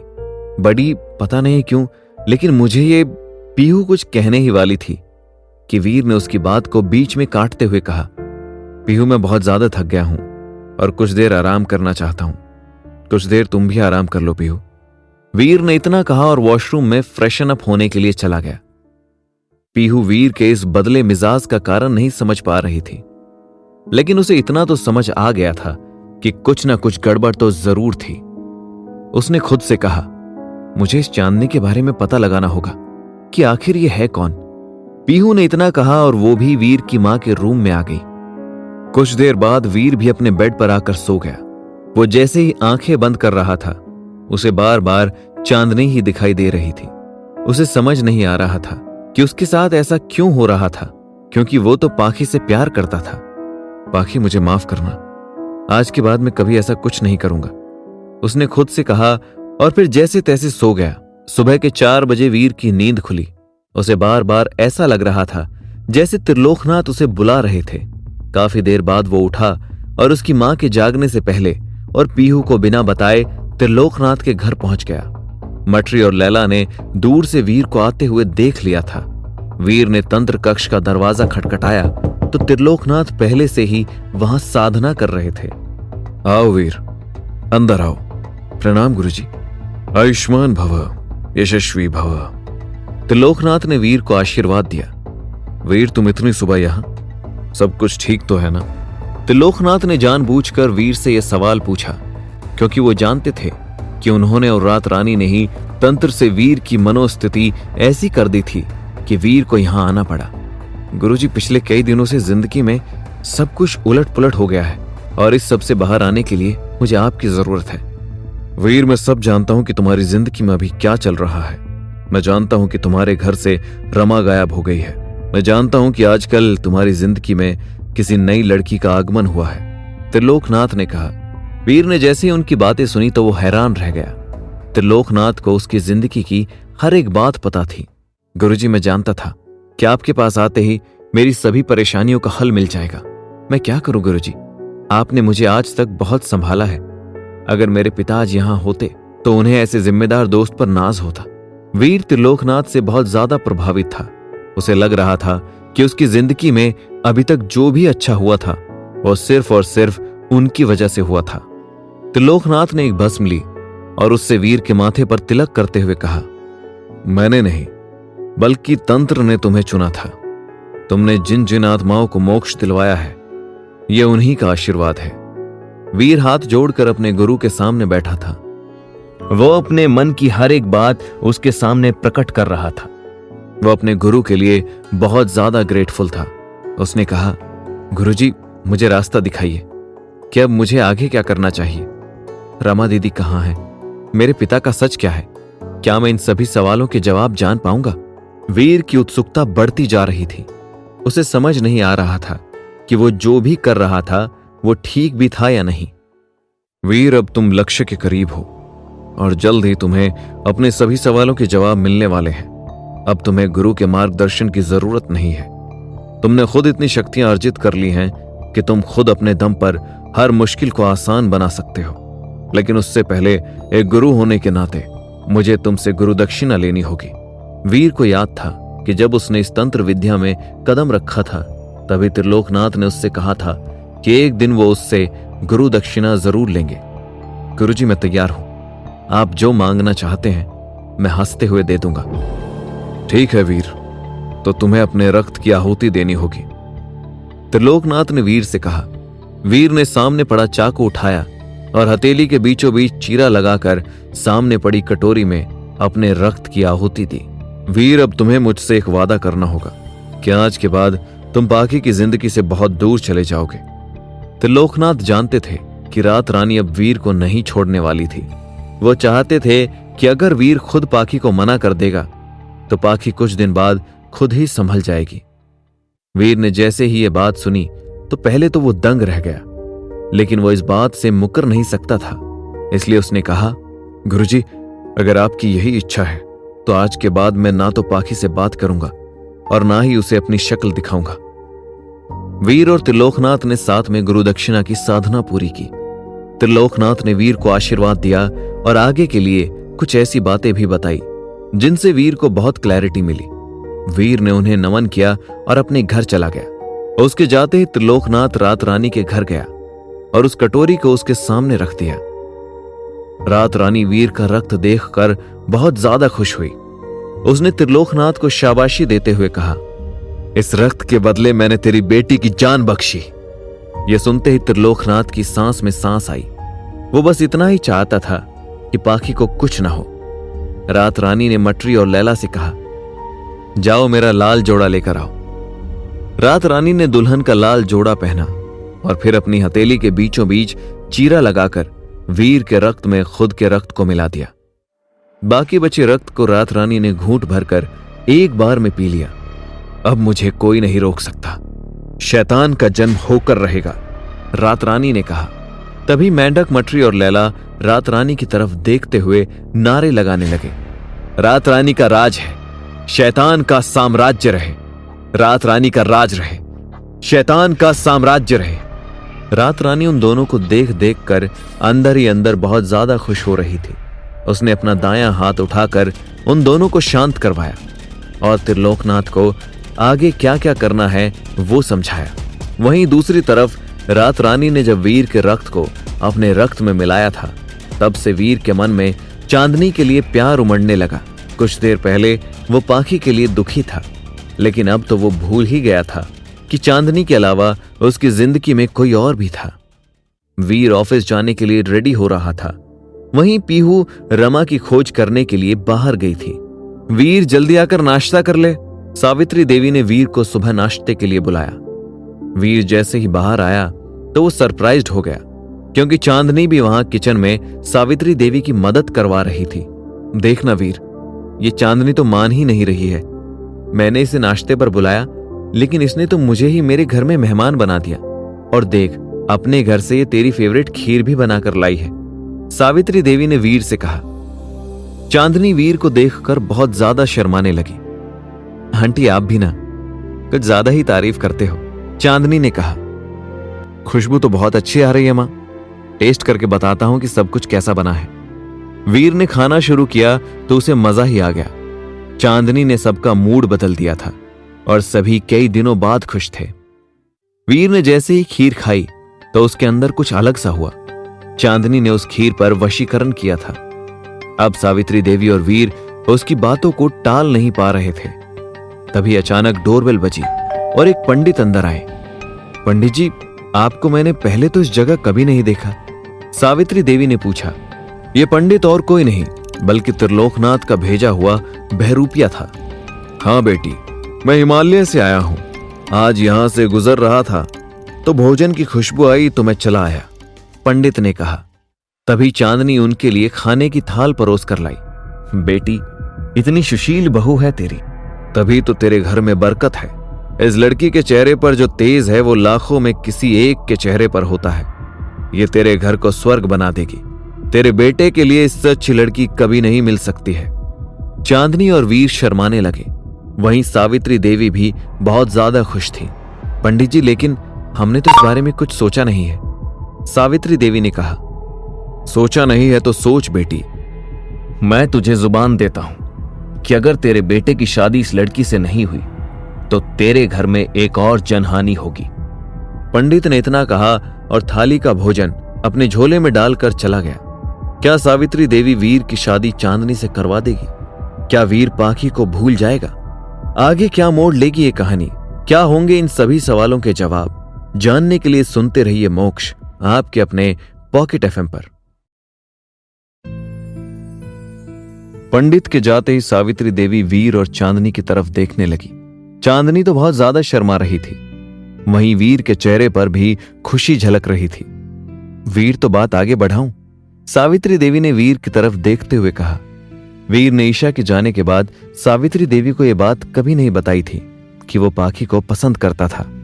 इसलिए उनके हिसाब से तो चांदनी वीर के लिए एक अच्छी चॉइस थी। मां, अब मैं क्या कहूं, आपको जो ठीक लगे कर लो। वीर ने स्माइल करते हुए चांदनी की तरफ देखा और फिर बाहर चला गया। चांदनी टेबल पर बैठी थी। सावित्री देवी उसके पास आकर बैठी और उन्होंने चांदनी के सिर पर हाथ रखते हुए कहा, बेटा, तुम्हारी क्या मर्जी है। मैं जानती हूं कि तुम यहां नहीं आई हो, लेकिन मैं तुम्हें यकीन दिलाती हूं कि वीर तुम्हें बहुत खुश रखेगा और मुझे भी एक बेटी मिल जाएगी। वैसे भी भगवान ने मुझसे। सावित्री देवी बहुत इमोशनल हो गई थी, लेकिन वो कुछ कहते कहते अचानक रुक गई। आंटी, मेरे आगे पीछे कोई नहीं है क्योंकि मैं एक अनाथ हूं। आपके अंदर मुझे एक मां दिखती है। जिस तरह से आपने मुझे प्यार किया है वैसे आज तक किसी ने नहीं किया। अगर आपको लगता है कि मैं आपके घर के लायक हूं तो मुझे कोई परेशानी नहीं है, चांदनी ने खुशी से कहा। वो मन ही मन बहुत खुश हो रही थी क्योंकि उसका तीर सीधा निशाने पर लगा था। सावित्री देवी के सामने चांदनी ने अपनी इमेज एक संस्कारी भोली भाली लड़की की बनाई थी, इसलिए उन्हें तो चांदनी बहुत पसंद थी। बेटा, आज से तू अनाथ नहीं है बल्कि मैं हूं तेरी मां। आज से मुझे आंटी नहीं बल्कि मां कहकर बुलाना। तू रुक, मैं भी आई। इतना कहकर सावित्री देवी कमरे में चली गई। जब तक सावित्री देवी अंदर थी तब तक पिशाचनी ने अपनी तरफ से घर में कई तरह की तंत्र क्रियाएं की जिससे उसका ये बना बनाया नाटक चलता रहे और उसकी शादी वीर से हो जाए। तिलिस्मी किताब ने उसे सख्त हिदायत दी थी कि जब तक वो इंसानी रूप में वीर से शादी नहीं करेगी तब तो वो शैतान को वो इस दुनिया पर राज नहीं कर पाएगी। उसे याद आ रहा था कि कैसे उसने वीर के पिता को पाने के लिए जाल में फंसाने की कोशिश की थी, लेकिन उस वक्त उसके हाथ कुछ नहीं आया था और वो काली रात यूं ही बीत गई थी। अब कई सालों के इंतजार के बाद ये काली रात फिर आने वाली थी। मुझे इस मौके को नहीं गंवाना है, पिशाचनी ने खुद से कहा। तभी सावित्री देवी बाहर आई और उन्होंने चांदनी के हाथों में उनके कंगन पहनाते हुए कहा, बेटा, ये मैंने वीर की दुल्हन के लिए रखे थे। अब मैं तुम्हें अपनी बेटी के रूप में स्वीकार करती हूं। और हां, हमें शादी 4 दिन बाद ही करनी होगी। याद है पंडित जी ने कहा था कि 4 दिन बाद सबसे शुभ मुहूर्त है जो सालों में एक बार आता है। जी आंटी, चांदनी ने कहा। आंटी नहीं, अब तो मुझे मां कहा कर। जी मां। चांदनी ने सावित्री देवी को गले लगा लिया। बेटा, मुझे बहुत सारी तैयारियां करनी है। एक काम करते हैं, सबसे पहले हम दोनों नाश्ता करते हैं और मंदिर चलते हैं और फिर वहां दर्शन करके हम शॉपिंग करने चलेंगे, सावित्री देवी ने चांदनी से कहा। पिशाचनी ने जैसे ही मंदिर का नाम सुना तो उसने कहा, वो आज मैं मंदिर नहीं जा सकती हूं मां, मैं नीचे खड़ी रहूंगी और आप मंदिर चली जाना। सावित्री देवी ने तभी खीर चखी। खीर खाते ही उनका मन अजीब सा हो गया। उन्हें मंदिर के नाम से चिढ़ होने लगी। नहीं नहीं, मंदिर जाने की कोई जरूरत नहीं है बेटा। अब तुम नहीं चलोगी तो मैं भी क्या करूंगी? वैसे भी मुझे नहीं जाना, सावित्री देवी ने कहा। पिशाचनी समझ गई थी कि खीर ने अपना असर दिखाना शुरू कर दिया था। वो ठीक वैसा ही कर रही थी जैसा उसे चांदनी करने का कह रही थी। उन दोनों ने नाश्ता किया और शॉपिंग के लिए चली गई। सावित्री देवी ने वीर को भी कॉल किया, लेकिन वो बिजी था, इसलिए उन्हें ज्वाइन नहीं कर पाया। इसी बीच मुकुंद ने सावित्री देवी को कई फोन किए, लेकिन वो तो जैसे भूल ही गई थी कि उनके घर में रमा नाम का कोई था भी। अब वो बस उतना ही सोच पा रही थी जितना पिशाचनी उनसे कह रही थी। वहीं दूसरी तरफ पाखी उठ चुकी थी और बहुत बेचैन थी। ये स्टेप लेने से पहले मुझे एक बार वीर को बता देना चाहिए। पाखी ने सोच लिया था कि वो भेष बदलकर आश्रम में जाएगी और फिर वहां जाकर सारी सच्चाई का पता लगाएगी। हालांकि उसने ये बात किसी से शेयर नहीं की थी, लेकिन वो वीर को इस बारे में बताना चाहती थी। उसने वीर को कई कॉल्स किए, लेकिन अपने गुरु के वादे के अनुसार उसने पाखी के एक कॉल का भी जवाब नहीं दिया। पाखी, मेरी मजबूरी है, प्लीज मुझे माफ कर देना, वीर ने इतना कहा और अपना फोन स्विच ऑफ कर दिया। पाखी ने सावित्री देवी को भी कई बार फोन लगाया, लेकिन उन्होंने भी फोन नहीं उठाया। लगता है काम मुझे अकेले ही करना होगा। पाखी ने पूरी पैकिंग कर ली और आश्रम जाने के लिए रेडी हो गई। वो आगे अपनी दोस्त रश्मि के घर जाकर अपना हुलिया बदलने वाली थी। तैयारी करने के बाद वो अपने पापा के पास गई और उसने कहा, पापा, मुझे कुछ दिन के लिए ऑफिस की तरफ से दिल्ली जाना है। आप यहां थे नहीं, इसलिए मैं ये बात आपको पहले नहीं बता पाई। त्रिलोकनाथ को लगा कि अगर पाखी यहां से कुछ दिन के लिए दूर रहेगी तो ये उसके लिए ही अच्छा है, क्योंकि इससे उसका दिल भी नहीं टूटेगा और वो खुद भी सलामत रहेगी। ठीक है बेटा, अपना काम आराम से करके आ जाओ और खुद का ध्यान रखना। त्रिलोकनाथ ने पाखी को आशीर्वाद दिया और फिर वो अपना बैग लेकर निकल गई। घर से बाहर जाते ही पाखी ने पीछे मुड़कर कहा, पापा, ये सब मैं आपके लिए ही कर रही हूं। आप नहीं जानते हैं कि उस आश्रम में आपकी पीठ के पीछे क्या क्या हो रहा है। तभी रश्मि वहां आ गई और पाखी उसके साथ बैठकर चली गई। पाखी ने रश्मि के घर एक गांव की लड़की का भेष धारण किया। उसने रश्मि को सिर्फ इतना बताया था कि वो किसी मिशन पर जा रही है, लेकिन वो कहां और क्यों जा रही थी ये बात तो रश्मि को भी पता नहीं थी। देख पाखी, मुझे नहीं पता कि तू क्या करने जा रही है, लेकिन मैं बस इतना ही कहूंगी कि खुद का ध्यान रखना। हाँ रश्मि, पाखी ने कहा और एक कपड़े की गठरी के साथ वहां से चली गई।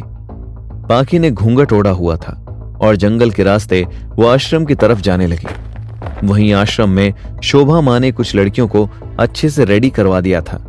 उसने अपने गुर्गों को कहा, इन लड़कियों से जो भी पैसे मिलेंगे वो सीधा मुझे ला कर देना, और हाँ, इन सबको समझा देना कि ग्राहक से चू चपट की तो वहीं दरिया में फेंक देंगे। जी मां। गुर्गे ने शोभा मां के आगे हाथ जोड़े और लड़कियों को वैन में बिठा दिया। पाखी ये सब दूर से ही देख रही थी। वो हर चीज का एविडेंस लेना चाहती थी। वो वैन जैसे ही निकली वैसे ही पाखी भागकर वहां दरवाजे पर पहुंच गई। मेरी मदद करो, मेरी मदद करो, पाखी ने गिड़गिड़ाते हुए कहा। उसने घूंघट ओढ़ रखा था, इसलिए शोभा मां उसे पहचान नहीं पाई। क्या हुआ बेटी, इतनी परेशान क्यों हो? शोभा मां ने बहुत प्यार से पूछा। वो लोग मेरी जान के पीछे पड़े हैं, मेरी जबरदस्ती शादी करवाना चाहते हैं, पाखी ने रोते हुए कहा। शोभा ने पाखी का हाथ थामा और उसे आश्रम के अंदर ले गई। उसने गुर्गों को दरवाजे पर ध्यान रखने के लिए कहा, बेटा यहां तुम्हें कुछ नहीं होगा। शोभा की नजर तो उसकी कमर पर थी। पाखी ने घूंघट जरूर ओढ़ रखा था, लेकिन उसमें भी वो एक कच्ची कली जैसी दिख रही थी। शोभा मां ने दो लड़कियों को आवाज लगाई और पाखी को उनके साथ खाना खाने के लिए भेज दिया। पाखी ने हर एक तरफ ऑब्जर्व करना शुरू कर दिया, किसी को शक ना हो इसलिए वो सबके साथ धीरे धीरे घुल मिल रही थी।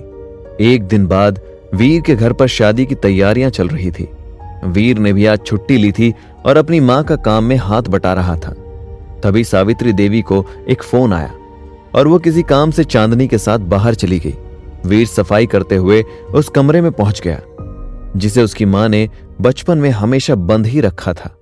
वीर उस कमरे के अंदर गया तो वहां उसके बचपन के खिलौने और बहुत सी पुरानी चीजें थी। वो एक एक करके हर एक चीज को देखने लगा। तभी उसकी नजर बेड के नीचे पड़े एक संदूक पर गई। उस संदूक पर बड़ा ताला था। वीर ने उस संदूक की चाबी ढूंढी। मां हमेशा चाबी गद्दे के नीचे ही रखती है। वीर ने खुद से कहा और गद्दा उठाया। गद्दा उठाते ही उसे चाबी मिल गई और उसने संदूक खोल दिया। संदूक खोलते ही उसने देखा कि उसके माता पिता की तस्वीर के साथ एक 8 साल की बच्ची भी थी, जो ठीक पीहू जैसी ही दिख रही थी। वीर को अपनी आंखों पर विश्वास ही नहीं हुआ। उसे वो हर पल याद आने लगा जब पीहू उसे अपनेपन का एहसास देती थी। उसने पेंडेंट को छुआ तो पीहू सामने आई। पीहू जान चुकी थी कि वीर को सच्चाई पता लग गई है। पीहू, तुम मेरी बहन हो और मैं इस बात से आज तक बेखबर था। हाँ वीर, मैं तुम्हारी बड़ी बहन हूं। इतना कहते ही दोनों ने एक दूसरे को बहुत प्यार से हक किया। उनकी आंखें खुशी से भर आई थी। तभी वहां सावित्री देवी भी आ गई। वीर ने उनसे पूछा, ये कौन है मां? सावित्री देवी ये सुनकर सन्न रह गई। ये तेरी बड़ी बहन है वीर। तेरी बहन के साथ अंबाला में एक हादसा हुआ था। उस वक्त तू बहुत छोटा था। मैंने तुझे इसलिए नहीं बताया था क्योंकि बचपन में तेरे दिल में छेद था और डॉक्टर ने मुझे तुझे किसी भी तरह के सदमे से दूर रखने के लिए कहा था। सावित्री देवी ने वीर को एक एक बात बताई। वहीं वीर और पीहू की आंखों से आंसू बहे जा रहे थे। अंबाला का नाम सुनते ही पीहू को उसके कातिल के अलावा सब कुछ याद आ गया था। उसने वीर से कहा, मेरे साथ कोई हादसा नहीं हुआ था, बल्कि किसी ने मुझे मारा था वीर। पीहू ने वीर को उस दिन की हर एक बात बताई थी, लेकिन उसने कातिल का चेहरा नहीं देखा था। वीर ने सावित्री देवी को बताया कि इस वक्त पीहू उनके सामने खड़ी थी। सावित्री देवी को तो इस बात का यकीन ही नहीं हुआ। सावित्री देवी तो खुशी से फूल ही नहीं समाई, क्योंकि एक भी ऐसा दिन नहीं था जब उन्होंने पीहू को याद नहीं किया था। वीर ने सावित्री देवी से कहा, मां, पीहू आपके पास ही है और मुझे एक दिन के लिए कहीं जाना होगा। बेटा, लेकिन परसों तो तेरी शादी है, तू कहां जा रहा है? मां, अभी मुझसे कुछ मत पूछ, मुझे बस जाने दे। पीहू तेरे पास है। वीर ने इतना कहा और पीहू के कातिल को ढूंढने के लिए अंबाला चला गया। पीहू ने जो वीर को बताया था, उस हिसाब से वीर हर तरफ अघोरी को ढूंढने लगा।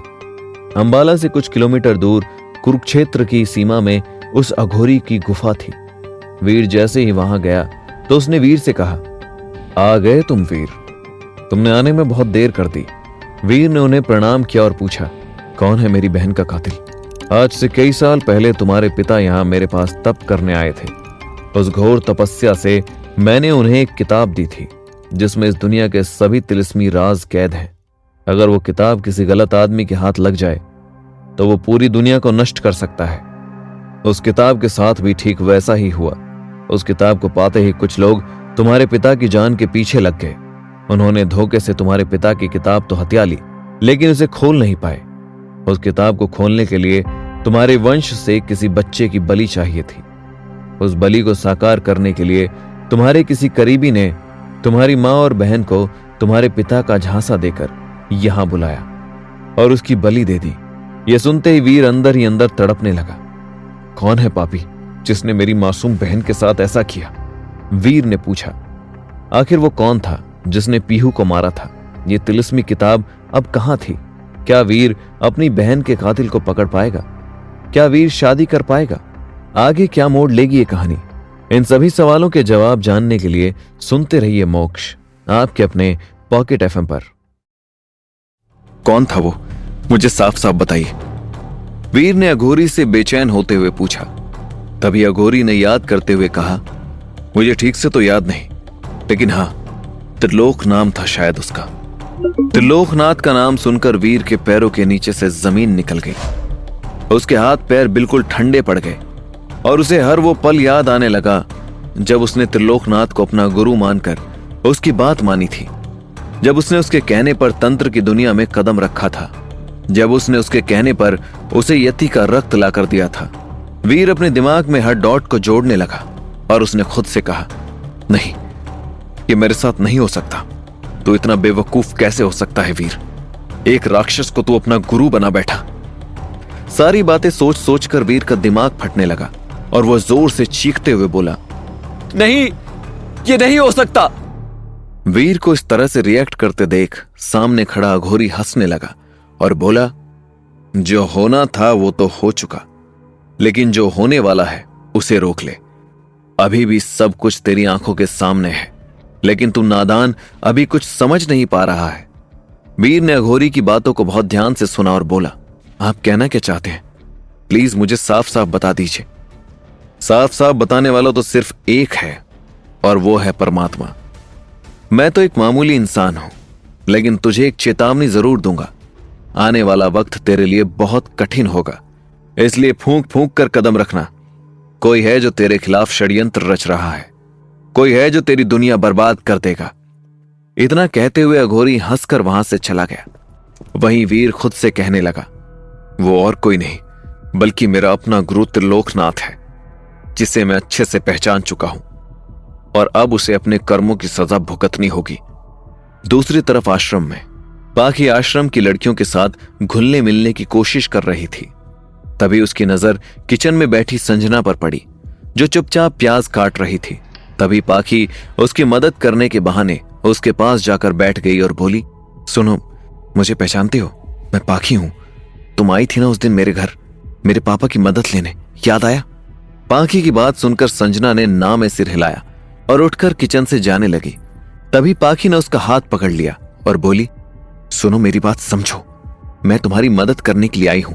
यहां जो कुछ भी हो रहा है उससे मैं और मेरे पापा अनजान हैं। मैं इस शोभा का पर्दाफाश करना चाहती हूं।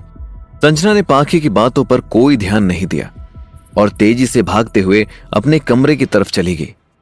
तभी पाखी की नजर कुछ दूर खड़ी करुणा पर पड़ी, जो संजना और पाखी को देख रही थी।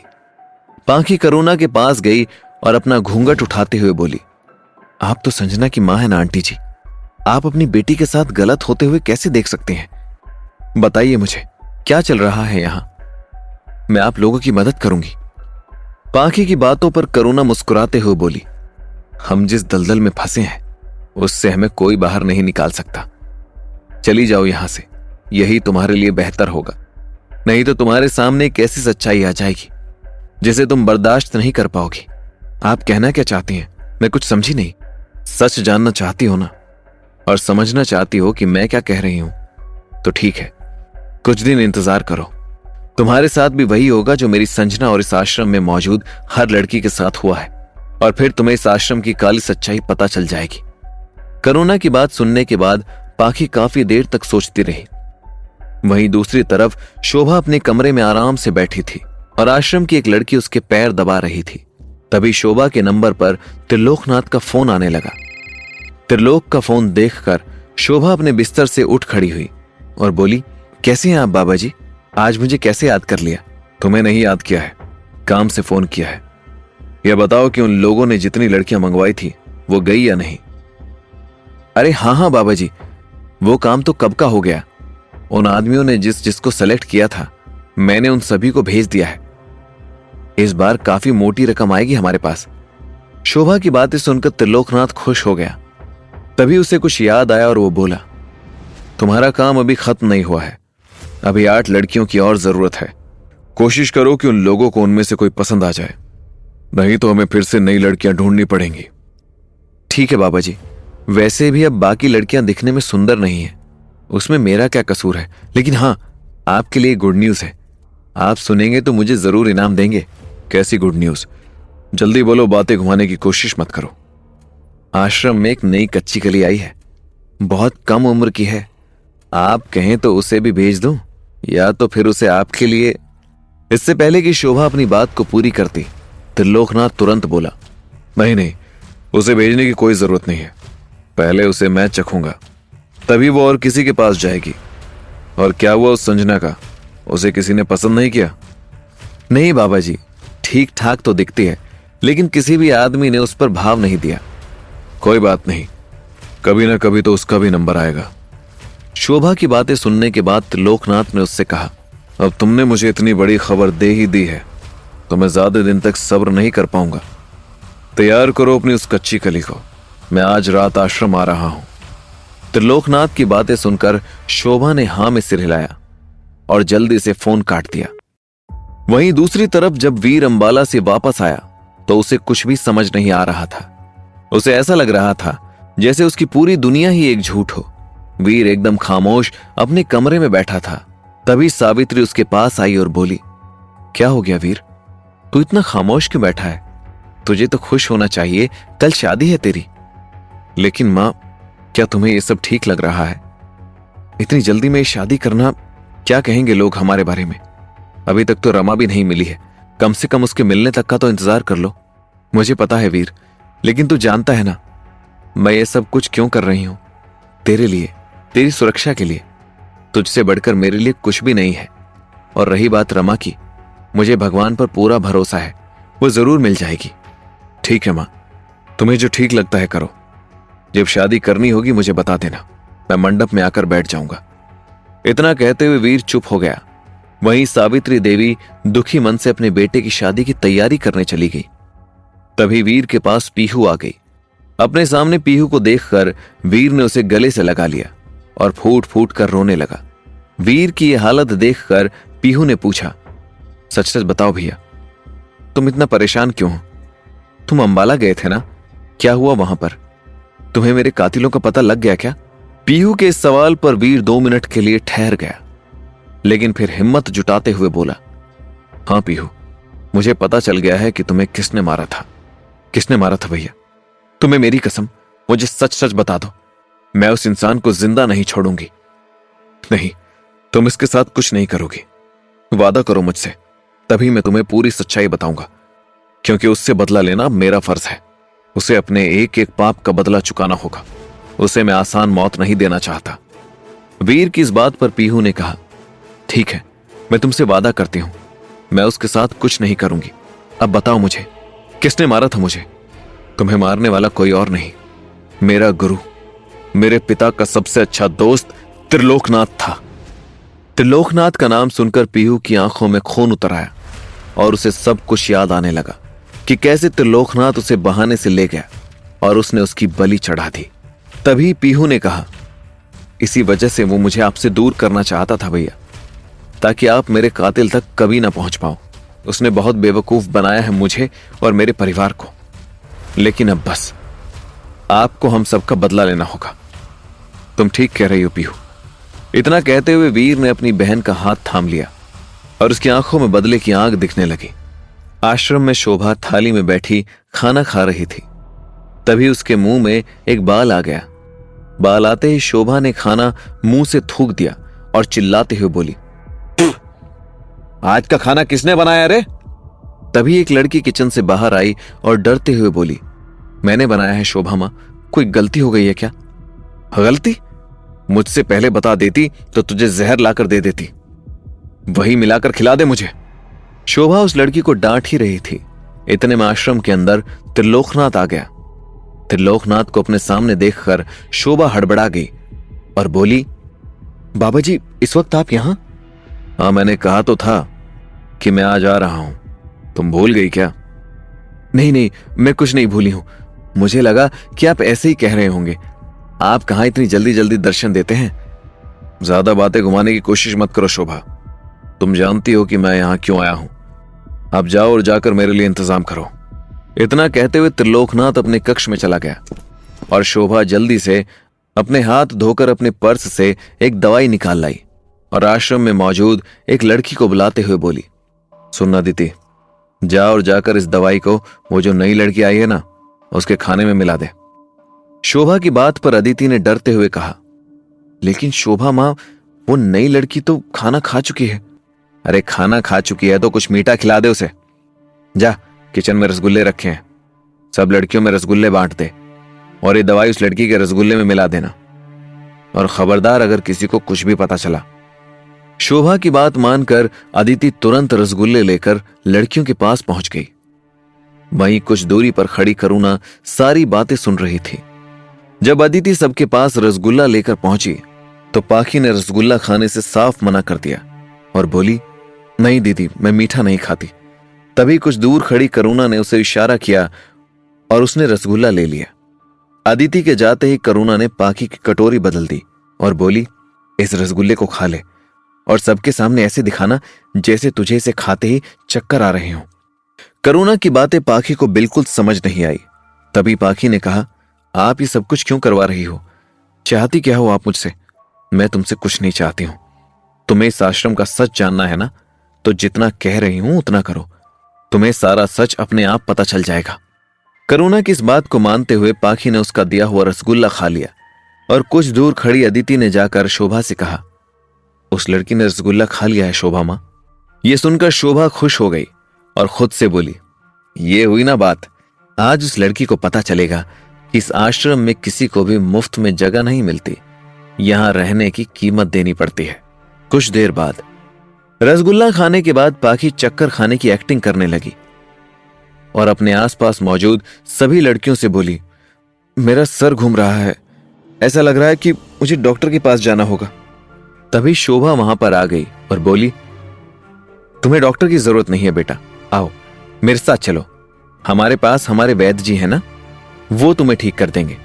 पाखी को शोभा की बात कुछ समझ नहीं आई, लेकिन वो चुपचाप उठी और शोभा के साथ चल पड़ी। कुछ दूर पहुंचने के बाद पाखी ने शोभा के कंधे पर अपना सर रख दिया। तभी शोभा उसे एक कमरे के अंदर ले गई जहां एकदम अंधेरा था। तभी पाखी को किसी के कदमों की आहट सुनाई दी। तभी शोभा ने कहा, लड़की बेहोश हो गई है, अब आप इसे ले जा सकते हैं। इतना कहते हुए शोभा ने दो लड़कियों की मदद से पाखी को बिस्तर पर लेटा दिया और फिर कमरे के दरवाजे के पास पहुंचते हुए शैतानी ढंग से मुस्कुराई और कमरे से बाहर आ गई। शोभा के जाते ही त्रिलोकनाथ धीरे धीरे बिस्तर पर पड़ी बेहोश पाखी की तरफ बढ़ा और उसने जैसे ही उसे छुआ, पाखी जोर से चिल्लाई, कौन हो तुम? मैं तुम्हें जिंदा नहीं छोड़ूंगी। इतना कहते हुए पाखी ने कमरे की लाइट खोल दी और अपने सामने खड़े शख्स को देखकर उसकी दुनिया ही तबाह हो गई और उसके मुंह से सिर्फ इतना निकला, पापा आप? क्या करेगी पाखी अपने पिता का सच जानने के बाद? कैसे करेगा त्रिलोकनाथ अपनी बेटी का सामना? क्या करेगा वीर त्रिलोकनाथ के साथ? क्या पिशाचनी अपने मकसद में कामयाब हो जाएगी? क्या वीर और पिशाचनी की शादी होगी? आगे क्या मोड़ लेगी ये कहानी? इन सभी सवालों के जवाब जानने के लिए सुनते रहिए मोक्ष, आपके अपने पॉकेट एफएम पर।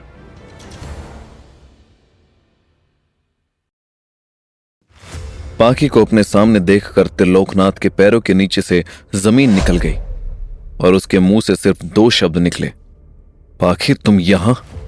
अपने पिता को अपने सामने देखकर पाखी के हाथ पैर कांपने लगे और उसने कांपते हुए होठों से कहा, पापा आप ये सब कुछ करते हैं यहां पर, ये है आपकी सच्चाई? क्या करने वाले थे आप मेरे साथ? सॉरी, मेरे साथ नहीं, उस लड़की के साथ जो घूंघट के अंदर थी। इरादे क्या थे आपके और क्या मिलाया गया था उस रसगुल्ले में? पाखी की बातों से त्रिलोकनाथ को साफ समझ में आ गया कि उसका भांडा फूट चुका है, इसलिए उसने पाखी के सामने ड्रामा शुरू कर दिया। तुम जैसा समझ रही हो वैसा नहीं है पाखी, बस करिए पापा। जैसे ही पाखी के मुंह से पापा निकला, उसने खुद को रोक लिया और ऊंची आवाज में बोली, बस करो अपना ये ढोंग त्रिलोकनाथ, मैं तो अब तुम्हें पापा कहकर भी नहीं बुला सकती। शर्म आती है मुझे। अगर कोई भी मुझसे आकर कहता ना कि तुम ये सब कुछ कर रहे हो, तो मैं कभी उस इंसान की बातों पर यकीन नहीं करती। लेकिन थैंक गॉड, आज मैंने तुम्हारी सच्चाई अपनी आंखों से देख ली और अब बस बहुत हुआ। तुम्हें अपने कर्मों की सजा भुगतनी पड़ेगी, ना ही तुम बचोगे और ना ही ये आश्रम। पाखी एक तरफ से बोले जा रही थी, वहीं दूसरी तरफ त्रिलोकनाथ सिर झुकाकर खड़ा था। इतने में कमरे में आवाजें सुनकर शोभा कमरा खोलते हुए अंदर आ गई और जब उसने देखा कि पाखी त्रिलोकनाथ से बदतमीजी कर रही है, तो उसने अपने हाथ में डंडा उठा लिया और पाखी को डंडा मारने से पहले बोली, पता चल गई तुझे बाबा जी की सच्चाई, अब तू नहीं बचेगी। इतना कहते हुए शोभा ने जैसे ही डंडा उठाया, त्रिलोकनाथ ने उसके हाथ से डंडा छीन लिया और गुस्से में चिल्लाते हुए बोला, पागल औरत, बेटी है ये मेरी, इसे मारेगी तू? त्रिलोकनाथ की बात सुनकर शोभा सदमे में आ गई। तभी पाखी कमरे से बाहर निकलते हुए बोली, अच्छा तो इस तरह से लोगों को चुप करवाते हो तुम लोग, उनकी आवाज दबाने की कोशिश करते हो, लेकिन अब ऐसा नहीं होगा, तुम लोगों का खेल खत्म हो चुका है। इतना कहते हुए पाखी बाहर निकली। तभी शोभा ने कहा, अपनी बेटी को रोक लीजिए बाबा जी, नहीं तो वो पुलिस के पास चली जाएगी, सब कुछ बर्बाद हो जाएगा, हमारी सालों की मेहनत पर पानी फिर जाएगा। त्रिलोकनाथ ने शोभा की बात को अनसुना कर दिया और वो जमीन पर अपना सिर पकड़कर बैठ गया। त्रिलोकनाथ की यह हालत आज से पहले शोभा ने कभी नहीं देखी थी, इसलिए उसे भी गहरा झटका लगा। वहीं दूसरी तरफ पाखी आश्रम से भाग गई। पाखी रात के 12 बजे रोड पर अकेली चलती जा रही थी। उसे आसपास कोई दिखाई नहीं दे रहा था। उसके पिता का चेहरा उसकी आंखों के आगे बार बार आ रहा था और वो खुद से कह रही थी, ऐसा कैसे हो सकता है? पापा, मेरे पापा ऐसा नहीं कर सकते। एक पापा ही तो थे मेरे पास, उन्हीं को मैंने अपनी पूरी दुनिया मान लिया था। और वो भी, हे भगवान, क्यों किया तूने ऐसा मेरे साथ? पाखी खुद को कोसते हुए अकेले चलती जा रही थी। वहीं दूसरी तरफ वीर के घर पर रात में सावित्री के सो जाने के बाद वीर अपने कमरे में खड़ा हुआ और खुद से कहने लगा, बस अब बहुत हुआ, अब मैं और सब्र नहीं कर सकता। मुझे त्रिलोकनाथ को उसके पापों की सजा देनी होगी। पाखी को उसके पिता की घिनौनी सच्चाई बतानी होगी। इतना सोचते हुए वीर सीधा त्रिलोकनाथ के घर की तरफ निकल गया। जब वो घर के दरवाजे पर पहुंचा तो बाहर ताला लटक रहा था। ताले को देखकर वीर ने खुद से कहा, घर पर कोई नहीं है, ऐसा कैसे हो सकता है? पाखी को कॉल करता हूं। वीर ने पाखी को कई कॉल्स की, लेकिन दूसरी तरफ से सिर्फ इतना जवाब आया, जिस नंबर से आप संपर्क करना चाहते हैं वो अभी स्विच ऑफ है। दरअसल पाखी का फोन आश्रम में ही था और शोभा ने उसके फोन को स्विच ऑफ कर दिया था। आधी रात में अपने घर की बजाय वीर भी सड़कों पर निकल पड़ा।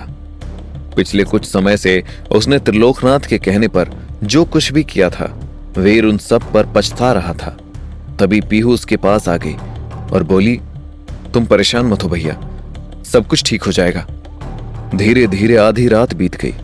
वीर अभी भी सड़क के किनारे बैठा शराब पिए जा रहा था और खुद से कह रहा था, कितना बेवकूफ है तू वीर, दुनिया तेरी तारीफ करती है। तूने इतने बड़े बड़े मुजरिमों को सलाखों के पीछे भेजा, लेकिन अपनी जिंदगी के सबसे बड़े मुजरिम को तू नहीं पकड़ पाया। इतने में वीर को दूर से एक लड़की आती हुई दिखाई दी। उसे देखकर वीर अपनी आंखें मलने लगा और उसने खुद से कहा, पाखी इस वक्त यहां? वीर को देखकर पाखी दौड़कर उसके पास आ गई और उसे गले लगाते हुए बोली, सब कुछ बर्बाद हो गया वीर, अब मेरा इस दुनिया में कोई नहीं बचा। पाखी की बातें सुनकर वीर ने उसे संभाला और फिर बोला, क्या हुआ पाखी, तुम ठीक तो हो ना? कहां गई थी तुम और इस वक्त कहां से वापस आ रही हो? तभी पाखी वीर के कंधे पर सर रखकर रोने लगी और बोली, मैं तो आश्रम की सच्चाई बाहर निकालने गई थी, लेकिन वहां पहुंचने के बाद मुझे एक ऐसी सच्चाई के बारे में पता चला जो मेरी जिंदगी से जुड़ी थी वीर। मेरा सब कुछ तबाह हो गया, मैं अनाथ हो गई। पाखी की बातों से वीर को कुछ समझ नहीं आ रहा था। तभी वीर ने पूछा, साफ साफ कहो पाखी, आखिर बात क्या है? बात यह है वीर कि मेरा पिता एक राक्षस है, एक हैवान है। मैं इतने सालों से जिस इंसान को अपना पिता कहती थी, उसने न जाने कितनों की जिंदगियां बर्बाद कर दी। इतना कहते हुए पाखी ने वीर को सब कुछ बताया कि किस तरह से वो आश्रम में भेस बदल कर गई थी और उसके सामने त्रिलोकनाथ की सच्चाई आ गई। पाखी की बातें सुनकर वीर एकदम चुपचाप खड़ा था। तभी पाखी ने कहा, क्या हुआ वीर, तुम चुप क्यों खड़े हो? तुम्हें भी यकीन नहीं हो रहा ना कि जिसे तुम गुरु मानते थे वो इतना बड़ा हैवान है? तभी वीर ने हिम्मत करते हुए कहा, मुझे सब कुछ पता है पाखी। त्रिलोकनाथ ने सिर्फ आश्रम की लड़कियों की जिंदगी नहीं बर्बाद की, उसने मेरी भी जिंदगी बर्बाद की है। उसने मेरी बहन को मार डाला, मेरे परिवार के साथ धोखा किया, काली दुनिया में अपना नाम बनाने के लिए न जाने किस किस की बलि चढ़ाई है उसने। इतना कहते हुए वीर ने पाखी को सब कुछ बताया। जब सारी सच्चाई पाखी और वीर के सामने आ गई तो पाखी ने कहा, चलो फिर मेरे साथ चलो, आज हमें उस आदमी का सामना करना होगा, उसे उसके किए की सजा देनी होगी। वीर ने भी पाखी का हाथ थाम लिया और दोनों स्त्री सेवा आश्रम के लिए निकल गए। स्त्री सेवा आश्रम में शोभा सभी लड़कियों से चिल्लाते हुए कह रही थी, जल्दी जल्दी अपना सामान बांधो, हमारी आधे घंटे में ट्रेन है, हमें यहां से निकलना होगा। सभी लड़कियां डरकर अपना सामान पैक कर रही थी और शोभा ने एक डाला मंगा रखा था जिसमें वो आश्रम का सामान भरवा रही थी। इतने में पाखी वहां पहुंच गई और चीखते हुए बोली, मानना पड़ेगा तेरी हिम्मत को शोभा, तुझे अभी भी लग रहा है कि तू यहां से बचकर निकल जाएगी, तेरा खेल खत्म हो चुका है। अपने पीछे पाखी को देखकर शोभा के होश उड़ गए इतने में वीर ने ताली बजाई और पीछे से उसकी पूरी टीम आ गई। राजेंद्र ने टीम को लीड करते हुए सभी लड़कियों को बरामद कर लिया और शोभा और उसके आदमियों के हाथों में हथकड़ी डाल दी गई। तभी पाखी हर तरफ त्रिलोकनाथ को ढूंढने लगी, लेकिन उसे त्रिलोकनाथ कहीं दिखाई नहीं दिया। तभी पाखी ने शोभा के पास जाकर गुस्से से पूछा, बताओ कहां गया तुम्हारा सरदार, वो त्रिलोकनाथ? मुझे नहीं पता, बाबा जी तो तुम्हारे जाते ही यहां से। इससे पहले कि शोभा अपनी बात को पूरा करती, पाखी ने चीखते हुए पूछा, सच सच बताती हो या यहीं तुम्हारा एनकाउंटर करवा दूं?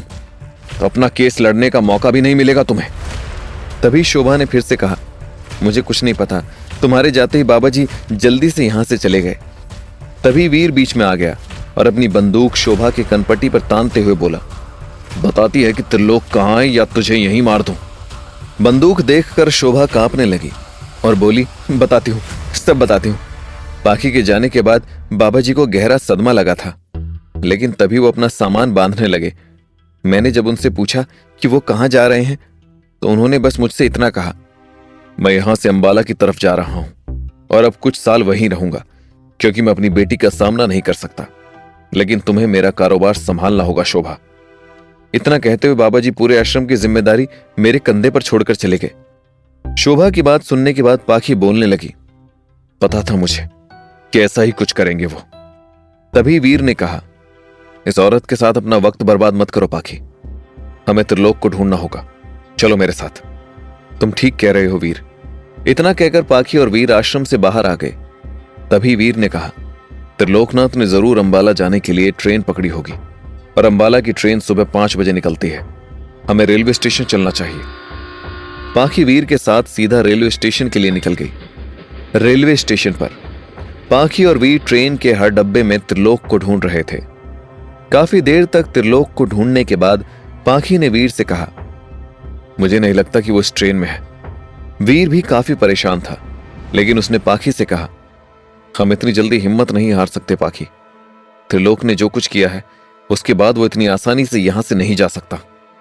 वीर और पाखी आपस में बात कर रहे थे। इतने में वीर को ट्रेन के अंदर से एक हाथ दिखाई दिया जिसकी उंगलियों में काफी सारी अंगूठियां थी। यह हाथ किसी और का नहीं, त्रिलोकनाथ का था।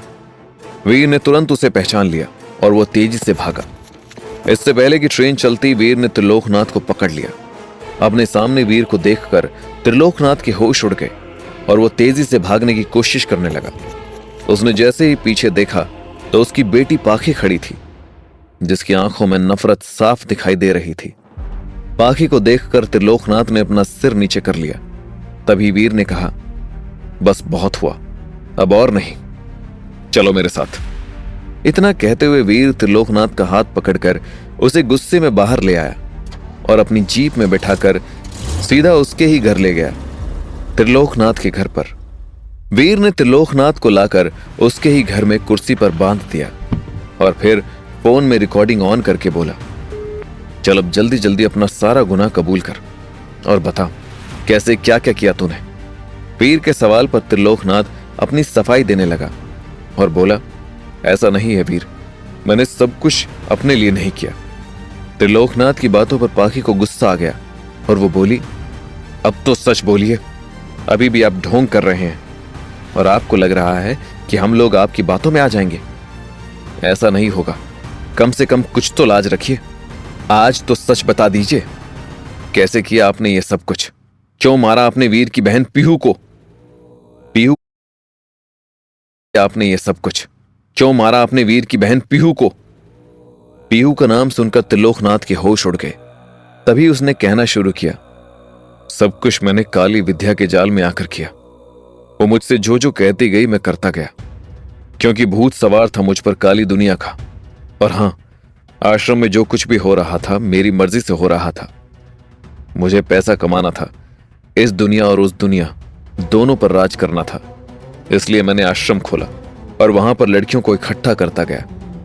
लेकिन इन सारी चीजों में मैं अकेला नहीं था। और तुझे सच जानना है ना वीर, तो जान सच, तेरे पिता के ऊपर जो लालछन लगा था वो भी मेरी वजह से लगा था, क्योंकि उस रात शालिनी के साथ जो कुछ भी हुआ वो मैंने किया था। हूं मैं हैवान, तुम लोग भी मेरा कुछ नहीं बिगाड़ पाओगे, क्योंकि वो मुझे बचा लेगी। इतना कहते हुए त्रिलोकनाथ जोर जोर से हंसने लगा। अपने पिता का यह रूप देखकर पाखी के हाथ पैर कांपने लगे। तभी वीर को गुस्सा आ गया और उसने अपनी बंदूक निकालकर त्रिलोकनाथ के ऊपर तान दी और दांत पीसते हुए बोला, बस बहुत हुआ, अब मैं तेरी बकवास और नहीं सुन सकता। तेरे जाने का समय हो गया है त्रिलोकनाथ। इतना कहते हुए वीर बंदूक चलाने ही वाला था।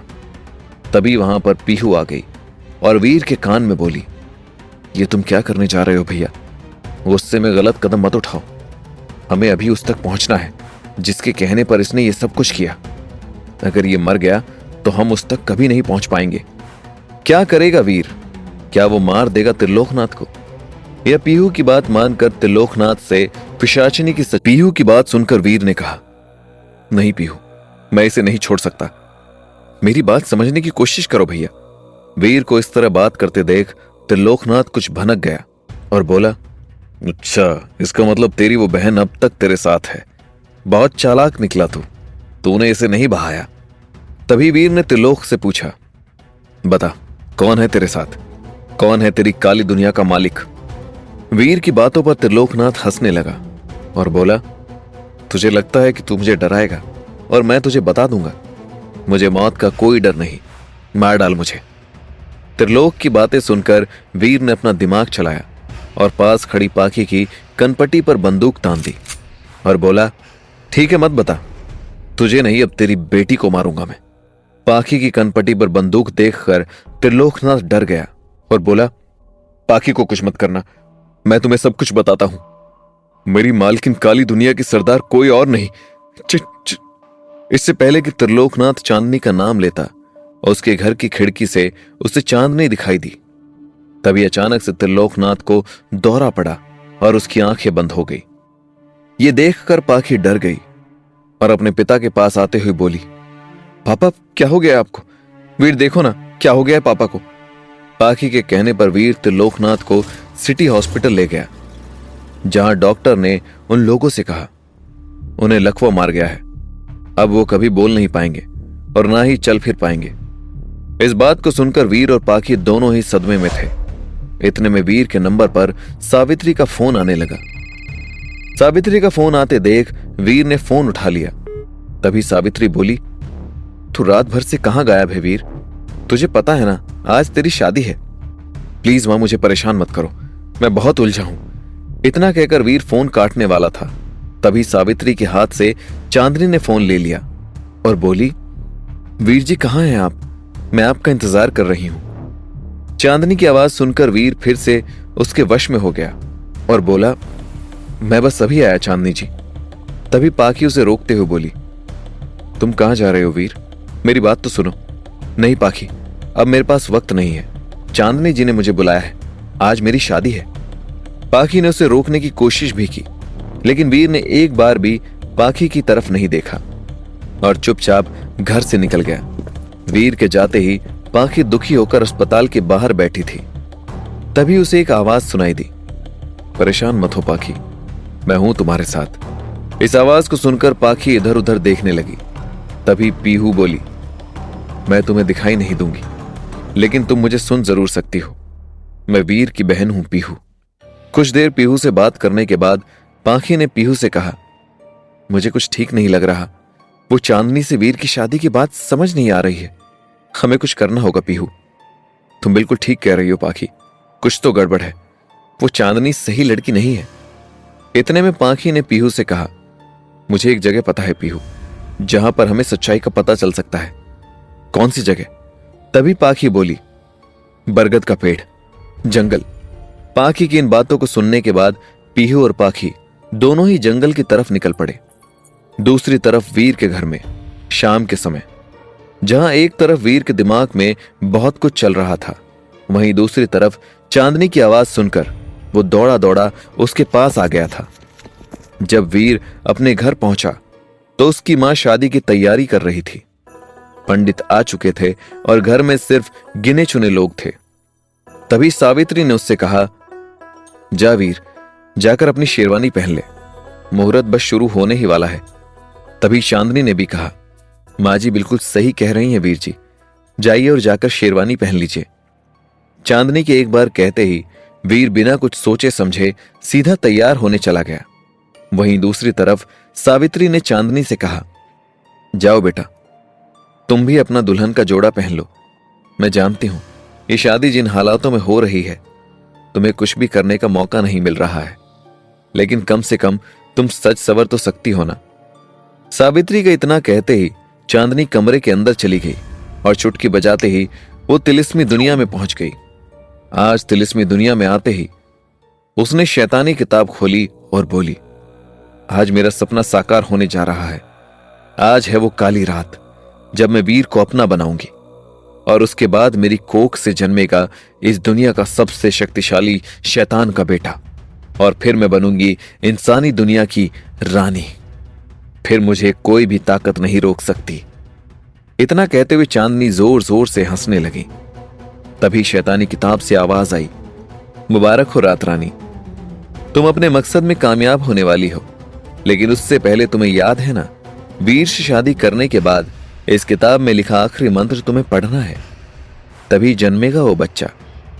शैतानी किताब की बात मानकर पिशाचनी ने तुरंत किताब का आखिरी पन्ना पलटा और उस पर लिखा मंत्र अपने दिमाग में बसा लिया। इतने में उसके कानों में सावित्री की आवाज आने लगी, कहां हो बेटी चांदनी, चलो वीर मंडप में पहुंच गया है। इस आवाज को सुनकर चांदनी वापस वीर के घर में पहुंच गई और दरवाजा खोलते हुए बोली, मैं बस अभी आई माँ जी। कुछ देर बाद शादी शुरू हो गई। एक तरफ वीर और चांदनी शादी के मंत्र सुन रहे थे, तो वहीं सामने बैठी सावित्री मन ही मन सोच रही थी, इस दिन का कितने सालों से इंतजार था मुझे, लेकिन पता नहीं क्यों आज अपने वीर की शादी होते देख मुझे वो खुशी नहीं मिल रही। ऐसा लग रहा है जैसे कुछ गलत हो रहा है। तभी पंडित ने कहा, आप दोनों फेरों के लिए खड़े हो जाएं। पंडित के इतना कहते ही वीर और चांदनी फेरों के लिए खड़े हो गए। धीरे धीरे फेरे पूरे होते जा रहे थे। आखिरी फेरा शुरू होने ही वाला था। इतने में एक आवाज आई, रुक जाओ वीर, तुम ये शादी नहीं कर सकते। इस आवाज को सुनकर सभी लोग पीछे मुड़ गए। जब सबने देखा तो सामने पाखी खड़ी थी। पाखी को देखकर सावित्री ने तुरंत कहा, ये तुम क्या कह रही हो पाखी, तुम जानती हो ना ये शादी मेरे वीर के लिए। इससे पहले कि सावित्री अपनी बात को पूरा करती, पाखी के पीछे से रमा आ गई और बोली, इस शादी को रोक दो। रमा को देखकर सावित्री दौड़ते हुए उसके पास गई और उसने उसे गले से लगा लिया और बोली, रमा कहां थी तू, कौन ले गया था तुझे। इतने में रमा ने सामने खड़ी चांदनी की तरफ इशारा किया। यह देख चांदनी ड्रामा करने लगी, मैं जानती थी कि तुम लोग मुझे पसंद नहीं करते हो, आप देख रही हैं ना माँ जी। सारे माहौल को देखकर वीर भी हैरान था। तभी चांदनी ने पंडित को इशारा किया और पंडित फिर से बोला, शादी को पूरा कीजिए जजमान, समय निकलता जा रहा है। तभी चांदनी ने कहा, वीर जी आखिरी फेरे को पूरा करते हैं। रमा और पाखी के मना करने के बावजूद वीर चांदनी के कहने पर कदम बढ़ाने ही वाला था। तभी पाखी ने कहा, वीर मुझे तुम्हारे पिता के बारे में कुछ ऐसा पता चला है जिसे जानने के बाद तुम इस औरत से शादी कभी नहीं करोगे। तुम्हारे पिता जिंदा हैं। इस बात को जानकर वीर के पैरों के नीचे से जमीन निकल गई और वो एक टक पाखी को देखने लगा। इससे पहले कि चांदनी एक बार और वीर से आगे बढ़ने को कहती, अचानक से लाइट चली गई। ये देख चांदनी दांत पीसते हुए बोली, मुझे किसी भी तरह उसे अपने करीब वशीकृत करना होगा। वो मेरी बात तभी मानेगा जब मेरी छवि उसकी आंखों में दिखाई देगी। चांदनी ये सोच ही रही थी, इतने में अचानक से लाइट वापस आ गई, लेकिन उसने देखा कि उसके सामने वीर है ही नहीं। वीर, पाखी और रमा तीनों उस जगह से गायब थे। दूसरी तरफ जंगल में पाखी वीर को रमा के साथ जंगल में ले आई थी। उसने वीर से कहा, वीर इसी बरगद के पेड़ के अंदर हैं तुम्हारे पापा। ये तुम क्या कह रही हो पाखी, तुम्हारा दिमाग तो ठीक है ना। इतने में रमा बोल पड़ी, पाखी दीदी बिल्कुल सही कह रही हैं भैया, मैं पिछले 3 दिनों से इसी जगह कैद थी और आज एक मटरी नाम का आदमी इस जगह से बाहर निकला तो उसी के साथ मैं भी बाहर आ गई और मेरी मुलाकात पाखी दीदी से हो गई। यह सुनकर वीर को पाखी की बातों पर थोड़ा भरोसा होने लगा और उसे याद आने लगा कि कैसे कई बार उसे इस जगह पर ईशा की आवाज सुनाई दी थी। वीर उस बरगद के पेड़ के अंदर जाने की कोशिश करने लगा। तभी पीहू वहां आ गई और उसने कहा, मैं तुम लोगों की मदद करूंगी। पीहू ने उस बरगद के पेड़ पर हाथ रखा और वीर, पाखी और रमा तीनों ही तिलिस्मी दुनिया के अंदर पहुंच गए। तिलिस्मी दुनिया के अंदर का माहौल देखकर वीर के होश उड़ गए कि एक बरगद के पेड़ के अंदर एक अलग दुनिया भी हो सकती है। वहां पर कई सारे पिशाच खड़े थे जो वीर का रास्ता रोकने लगे, लेकिन वीर ने उन सभी को धूल चटा दी और कुछ को तो पीहू ने भी अपनी शक्तियों से मार दिया। जैसे जैसे वीर आगे बढ़ रहा था उसे यकीन नहीं हो रहा था कि इस दुनिया में ऐसा कुछ भी हो सकता है। इतने में वीर ने देखा कि सामने से ईशा घायल हालत में उसकी तरफ बढ़ रही है और कह रही है, मुझे पता था वीर कि तुम मुझे बचाने जरूर आओगे। ईशा को अपने सामने देखकर वीर ने उसे गले से लगा लिया और बोला, तुम जिंदा हो ईशा। वीर ने हिम्मत करते हुए उस दरवाजे को खोला। सामने का नजारा देखकर उसके होश उड़ गए। सामने एक आदमी एकदम मुर्दा हालत में पड़ा हुआ था, जिसके हाथ पैर बंधे हुए थे, जिसका शरीर सफेद पड़ चुका था। उस आदमी को देखकर वीर के हाथ पैर कांपने लगे और वो उसके पैरों से जाकर लिपट गया और रोते हुए बोला, पापा आप जिंदा हैं। वीर ने अपने पिता को गले से लगा लिया। दोनों बाप बेटे एक दूसरे से ढंग से मिल भी नहीं पाए। इतने में एक आवाज आई, मुझे पता था कि एक न एक दिन तुम यहां जरूर पहुंच जाओगे, वीर प्रताप सिंह। वीर ने जब पीछे मुड़कर देखा तो सामने चांदनी और पिशाचनी खड़ी थी। पिशाचनी को देखकर वीर ने अपने पिता को वापस लेटा दिया और गुस्से में बोला, तो तुम हो वो जिसने मुझे मेरे पिता से अलग किया। हाँ, मैं ही हूं वो, रात रानी पिशाचनी। इतना कहते हुए पिशाचनी जोर जोर से हंसने लगी और अचानक से उसने विकराल रूप धारण कर लिया। पिशाचनी का डरावना रूप देखकर दो पल के लिए तो पाखी और ईशा भी सहम गए। इतने में पिशाचनी ने सामने से वीर पर हमला कर दिया। वीर ने भी अपने बचाव में मंत्र पढ़ना शुरू कर दिया। कुछ देर तक तो वीर पिशाचनी के हमलों को झेलता रहा, लेकिन फिर धीरे धीरे उसकी शक्तियां कमजोर पड़ने लगी। ये देख पिशाचनी ने कहा, मुझे हराएगा तू? पूरे 100 साल से तपस्या कर रही हूं मैं, तेरी शक्तियां मेरे आगे कुछ भी नहीं है। इतना कहते हुए पिशाचनी ने वीर के ऊपर वार कर दिया और वह जमीन पर गिर पड़ा। यह देख पिशाचनी खुश हो गई और बोली, अपनी मर्जी से ना सही, लेकिन अब मेरी मर्जी से तेरी शादी मुझसे ही होगी और आज की रात ही होगी। इतना कहते हुए पिशाचनी ने लैला और मठरी को इशारा किया और वो दोनों वीर को एक कमरे में ले जाने लगे। ये देख ईशा, पाखी और रमा तीनों ही चिल्लाने लगे, छोड़ दो वीर को। इतने में वीर के कान में एक आवाज पड़ी, मैं हूं भैया, तुम्हारी बहन। मेरी बात ध्यान से सुनो, इस राख को पिशाचनी के ऊपर डाल दो, वो भस्म हो जाएगी। ये राख कोई और राख नहीं, बल्कि वही राख थी जो आज तक वीर ने हर आत्मा की मुक्ति के बाद अपने पास जमा करके रखी थी। पीहू की बात सुनकर वीर ने धीरे से उस राख को अपनी मुट्ठी में ले लिया और पूरी जान लगाते हुए खड़ा हो गया। और उसने जैसे ही वो राख पिशाचनी के ऊपर डाली, वो जोर से चिल्लाई, नहीं। अचानक ही पिशाचनी जमीन पर गिर पड़ी। ये देख वीर ने कहा, जीत हमेशा अच्छाई की होती है, चाहे तू कितनी भी ताकतवर हो, लेकिन तू हार गई पिशाचनी। इस बात को सुनकर पिशाचनी हल्का सा मुस्कुराई और उससे शैतानी किताब की एक बात याद आई कि अगर तू वीर से हार गई तो इस दुनिया से जाने से पहले इस मंत्र को पढ़ देना, ताकि काली ताकत कभी खत्म ना हो। इस बात को याद करते हुए पिशाचनी ने कांपते हुए होठों से कहा, कभी ना खत्म हो काली शक्ति, कभी ना खत्म हो ये रात, चाहे जो कुछ भी कर ले इंसान, चाहे जितना भी हो शैतान के साथ घात।